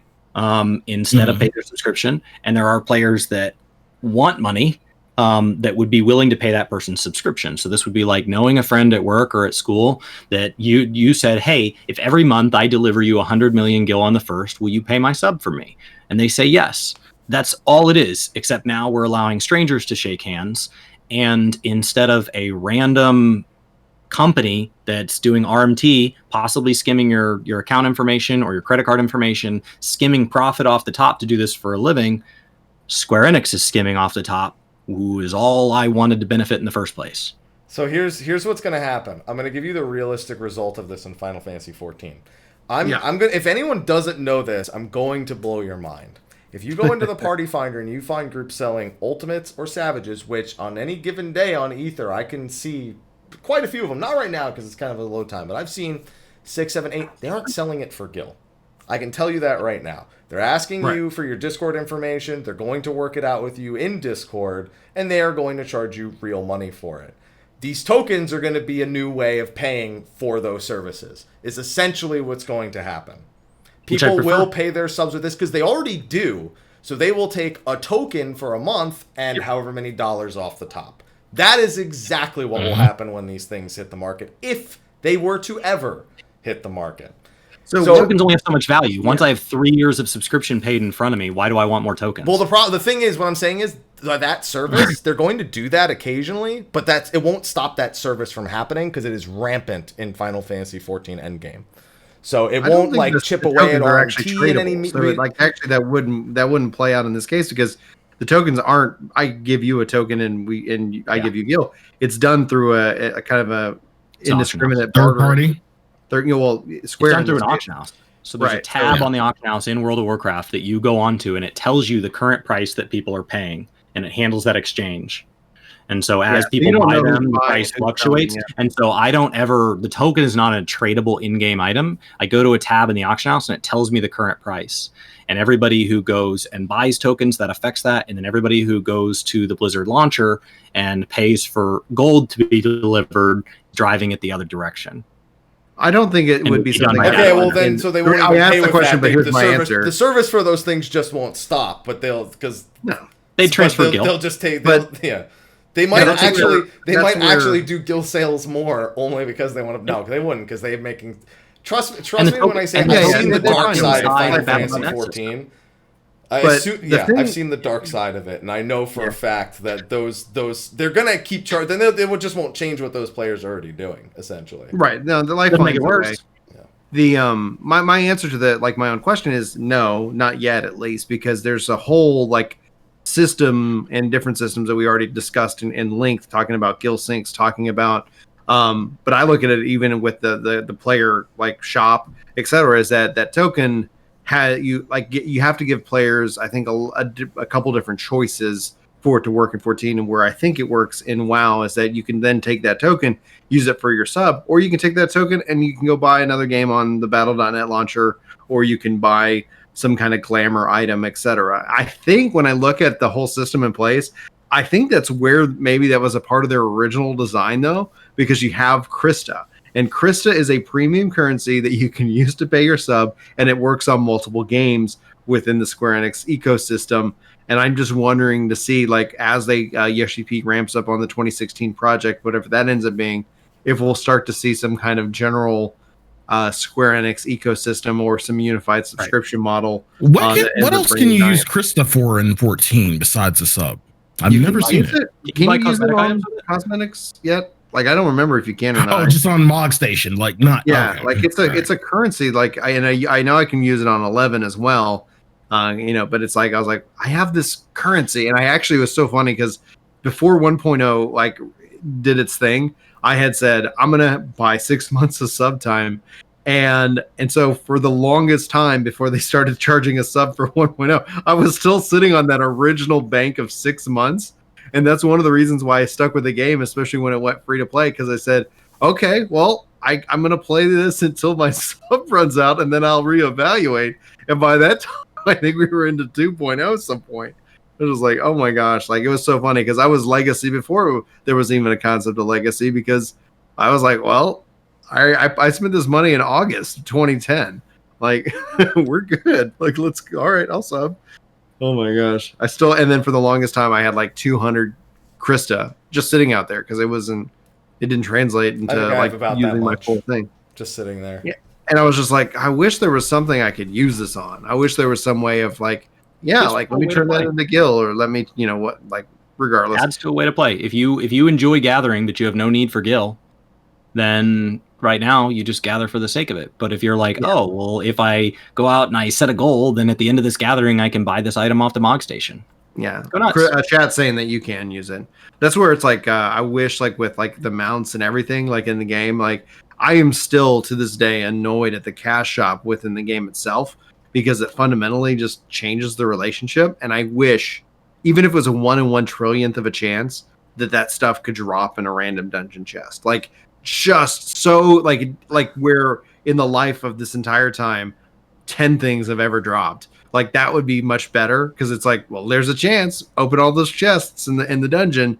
But it's like I still wish that was some kind of connection they had with the game, with it, when we talk about the economy and all that. Because imagine in this world, like, even if they never introduce a token or they never changed any kind of their business model, imagine if you got the whale. Like, you're just in this random dungeon running your roulette, and then holy shit, I just got the whale mount. Like, that there's a value to that, and then you got it, and you're like seriously. Imagine what it would sell for if that one was tradable. If an in-game found one was tradable. I don't think I ever want any Mog Station items to be sellable. I think there was one that was at some point. It was the wedding. The wedding stuff was the dies? Totally tradable. Yeah, the dies stuff were tradable. Yeah, and the dies. Yeah. How much did they go for, if you remember? I don't. That's a way of transferring Gil. How much was $10 or $20 worth of Gil? Yeah. You can purchase Gil. Those dies are the conversion rate right now. Yeah. The problem is you can't go the other way, right? So I can't take my Gil and say, I'm going to make 100 million Gil this month. What does that do for you? Oh, I'm going to go buy Octopath Traveler. Cool. Like, what a neat goal. Go nuts. Bravely default too. If you actually do the math, you're probably better off getting a minimum wage job. But if you like playing 14, what a neat reward at the end of this journey that right now does nothing. You just have a big number next year, that inventory. That's it. And the number gets bigger until it eventually caps. Or you toss it on a retainer and start over. And I need to spend 20 million Gil on a new set for day 1 Savage proc. And then I make it all back in 5 days. Yeah. I spent a lot of Gil last patch because I wanted to clear the stuff day 1, and I didn't have anybody on that could run it with me that was geared. And they're like, well, I don't have the eye level. Well, what are you missing? I will just purchase it. So I will just purchase my own group, and off we will go. Yeah. And I say 20 million, honestly, primal prices, because on Gilgamesh on day 1, by the end of day 1, I can normally get a full set for like 12 million, and I can just meld it myself. So Sarkatanis is cheap. I think I kitted 3 of us out for, I don't know, I'm for 30 million. 5-3, bringing it back, re-railing. I'm really looking forward to the Alliance raid. I think that I'm really excited to see kind of where that evolves into. From 5-1. It feels like a lifetime ago, though, with 2020 being 2020. it feels like a lifetime ago since we like 5.1 dropped. And so I'm really looking forward to seeing kind of how that plays out and how that fits overall, because the Evilise raid, I think, was by far the coolest experience that we saw in Stormblood. And so I'm really hopeful that the near raid here in and of itself kind of has that same level of quality. Because of the, I hope it's do we need a good. previously on for 5.3 because of the delay? Do we need a previously on when you log in? Previously on Final Fantasy 14. I don't know why more RPGs don't do that. Dragon Quest 11 does that, and it's so freaking nice. Just because it's like, when's the last time I was on? Just like, what was the last, chat? Oh, by the way, remembered, blah, blah, blah. Good to know. All right, I'm ready to rock and roll. You're going to get your little flower this time for logging in, Brian. I know. Are you excited? I actually am. First time to get one. I have been missing 14 pretty much, and I want to maintain that. Like, I'm just in here saying, okay, I set a goal, and I said as soon as they tell me when the date is, that's when I'm going to plan my like epic, just like Live yes. Well, we hope. But yeah, let's say they announce the live letter for the 17th. Like, and let's say they announce that next week. I'm back in. Like, it wasn't that I need to know the date. I just need to know that, like, okay, cool, we got progression, because we see this all the time. We see, like, we see this with whenever there's especially a longer gap, and we've had very, very few long gaps. But when it comes down to it, 5.2 and 5.3, you start getting people who are like, especially who really are just here for the story, getting frustrated and mad at the game. And it just seems, it seems silly when it's just like, well, there's 1,000 other awesome games to go play those games and wait, especially if you're just here for the story. But if your social circle is completely tied into the game, that's why you need to make sure you have a Discord or some other form of connection. So that way, you can go play another game and you're not necessarily so isolated from the community. This is also a time where people start to evaluate if they should return, if they've taken a break since 5.0 or 5.1. And my advice is, like, wait till we have a date on 5.3, because you might get caught up and you're like, then you might get tired again. It's like, no, wait. Yeah. And as chat says, that's the beauty of 14. There's no anxiety of falling behind, because quite frankly, you won't. You won't. Exactly. Falling behind. Right. And if, like, for me, somebody was like, oh, why aren't you, like, like, gonna get all this stuff? I was like, there's no point in it. Like, it's just gonna get easier. Like, if I wanted to go do this, I would. We've tried raiding multiple times, but my challenge, like, I've always kind of joked that as I've had more kids, my savage raid has become my own personal modifiers of kids grabbing the controller out of my hand, or like, the kids will sit and they'll like, oh, like they'll press a button and it's like, okay, that made it a little bit harder. Let me fix that. And so, like, the thing I look forward to, like, hopeful as a return, is that when I can actually do more raiding, like multiple nights, that's something that I think will be exciting to kind of get back into the harder content, like I used to do. But it's more that it's just it's been a scheduling thing. So it's like, there's no need for me to have the highest gear level in this. And I know in 3 months, the gear level is going to go up and this is all going to get easier. I just need to have this maintained. And so I just kind of been, especially with what the community usually asks for, is controller guides for the classes. So I ended up just saying, okay, I spend most of my time leveling the jobs. And then I think actually this will be the expansion that I'll have everything leveled well before the kind of final stretch into 6.0. So ultimately, I don't know what I'm going to do with during 5.5. I hope Blue Mage or Beastmaster or Puppet Master is something interesting for me to kind of spend that 0.5 patch time with, because there's no way in heck that I'll be doing Ultimate, but I'll be watching it.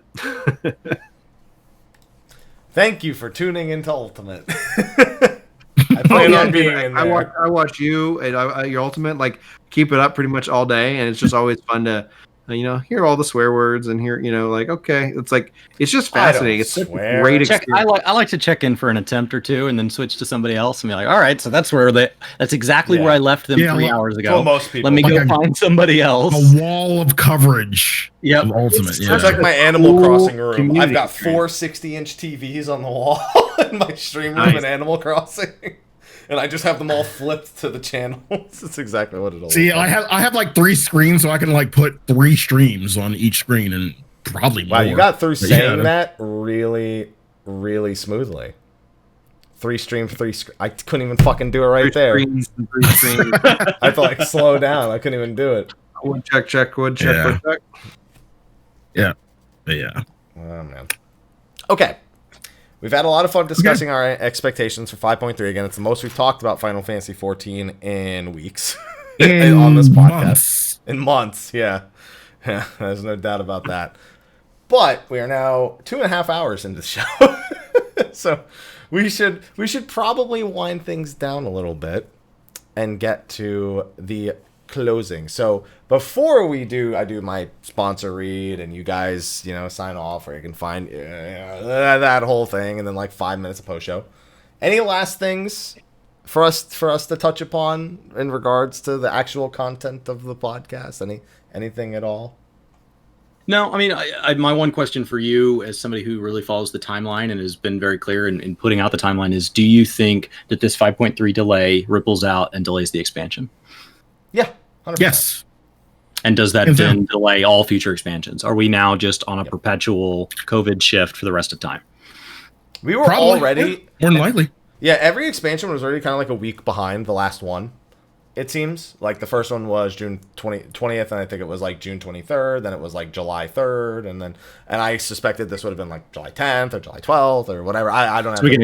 Are we gonna have a leap year eventually? Like it eventually just eventually gets to reset everything. I don't know. Maybe and the thing about it is, I think a lot of people accepted it already.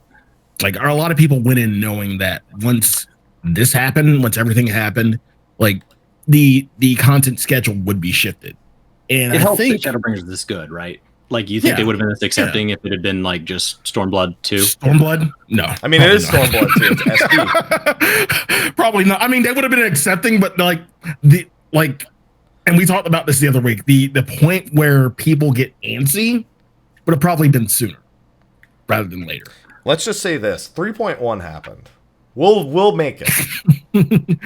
Yeah, because bashing Shadowbringers is something we get defensive about, and so we've given it a lot of slack. That I wonder if this expansion had been less than, I mean, the incredible delivery that it has been. Like, is that what purchased the kind of the buying power to cover this gap? Well, let me go back to 3.1. 3.1 was 5 months after 3.0. After 3.0. Heavensward was widely regarded as everyone's like, oh my god, this story's amazing. Gordius and 3.1 did no favors for Final Fantasy 14, and it made it this far. So I think there's some slack to be had there. But if it was that again, it would have been up in arms. That was Lords of Verminion. That was the item 1.0. That was the Anima introduction. That was Gordius being the only raid tier. And Thornton did no favors to anyone at all. But people regard that as one of the greatest EXs of all time. Yeah, it's because we sucked back then.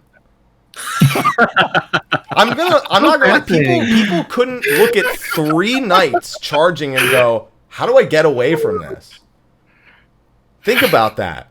People couldn't look at 3 dudes and be like, well, I'm not gonna be hit by that. It's an issue that came up in a WoW panel at BlizzCon last year, is that they talked about like how the raid design has had to progress so much because they've had so many more expansions than 14, is because you've trained these players, and 14 will run into the same issue when you've literally built your own problem. You now have these players that have gone through everything you can throw at them, and it's like, how do we challenge these people further without leaving new players behind that are like, oh, I want to try something hard? It's like, oh, well, sir, you've got behind curtain number 1, we have Light Rampant. So, I guess that one does leave new players behind. But it doesn't matter how good you get. There will always be a Light Rampant somewhere in your future. Yeah. Or a wormhole. That was always the 11 thing. There's always a bunny that can kick your ass in 11. Doesn't matter how powerful you are. He's out there. He's going to find you. I don't know. Like, I think so I saw some people in chat asking if we're ready for Pokemon. Maddie and I, we've been loving playing that. You're playing that tomorrow, I think, right, Mr. Happy? Yeah, man, I had to choose what shinies I'm going to bring in, because let's see, I got my Lucario. I'm going to do my shiny Lucario. I think I'm going to finally level my shiny Phoebus and my shiny Ninetales. I got my shiny Gigantamax Gengar. I've got both of my shiny Galarian Slowpokes that look like Homer Simpson for whatever reason. I've got my shiny Surfetch. I'm good to go. Umbreon, Flareon, Sylveon, Colossal. I'm good. What, Sly? What do you got to say about my shinies, Sly? Not a damn thing, and I had this game. Shiny Glade. I had this game, and I'm not even gonna be on. I'm probably gonna be on PSO2 and Dauntless tomorrow because I gotta catch up there. Shiny I'm loving PSO2. People ask, it's like, hey, should I check it out? It's like, that's free. Check it out. See if you like it. It's free minus the time you'll spend reinstalling it. Oh hell yeah! Like that has been such a nightmare. To the point where somebody was like, "Should I get an Xbox?" And I still had to reinstall it, Sly, and I'm on PSO2 tweaker. Some people still have problems with the tweaker. Yeah. There's like a permissions file thing.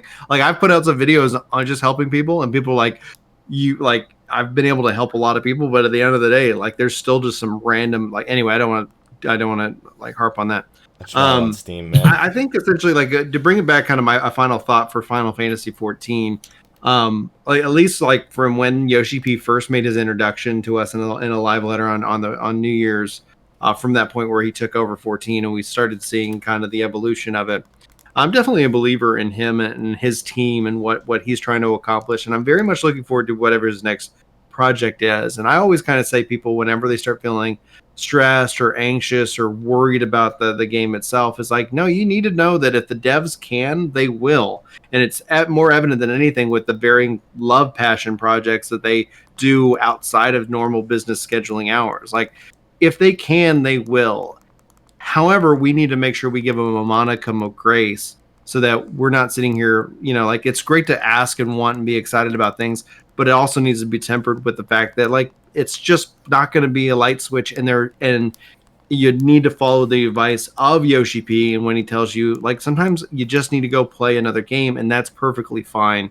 And hopefully there's a game out there that, like, if you're sitting here and it's like, there's no point in, beating your head and being mad at the game, go play something else, find some joy and come back. Now, again, when it comes down to the social circles, be sure to communicate with your raid group. Be sure to communicate with your raid team. Maybe even set expectations as to when you're going to come back or what that schedule is going to look like, or invite them to come play whatever other game that you're playing is as well. And maybe, y'all can have those great experiences, and by playing 2 or 3 games. And then when 14's hot and it's got the content and, you're absorbed, like just live in it, and breathe it. But, if you find yourself, you got to be really pay attention to see if you're starting to feel that burn. And if you are, you can play through the pain, but we see it all the time.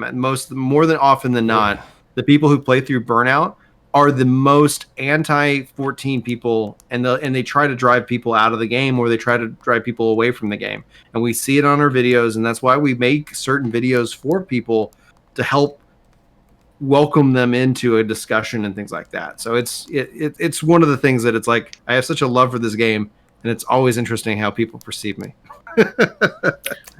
Interesting is certainly a word. To piggyback off that, to piggyback off that, it does not mean you quit 14.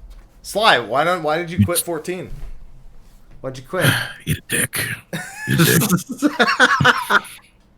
Sly, you're supposed to say it back to me. No. We hear that so fucking often. It doesn't mean you quit. You're just taking a break. Break's okay. You didn't quit. Just think about this. Today would have been the day 5.3 came out. Yeah. Just think about that. Wow. Fucking man. COVID. You know how tired I'd be? Oh, man. we went out we all get patch. To be fair, live. I'd be to be fair, the show probably would not have happened today if 5.3 were out. We went out to BlizzCon the day, like 12 hours after 5.1 dropped.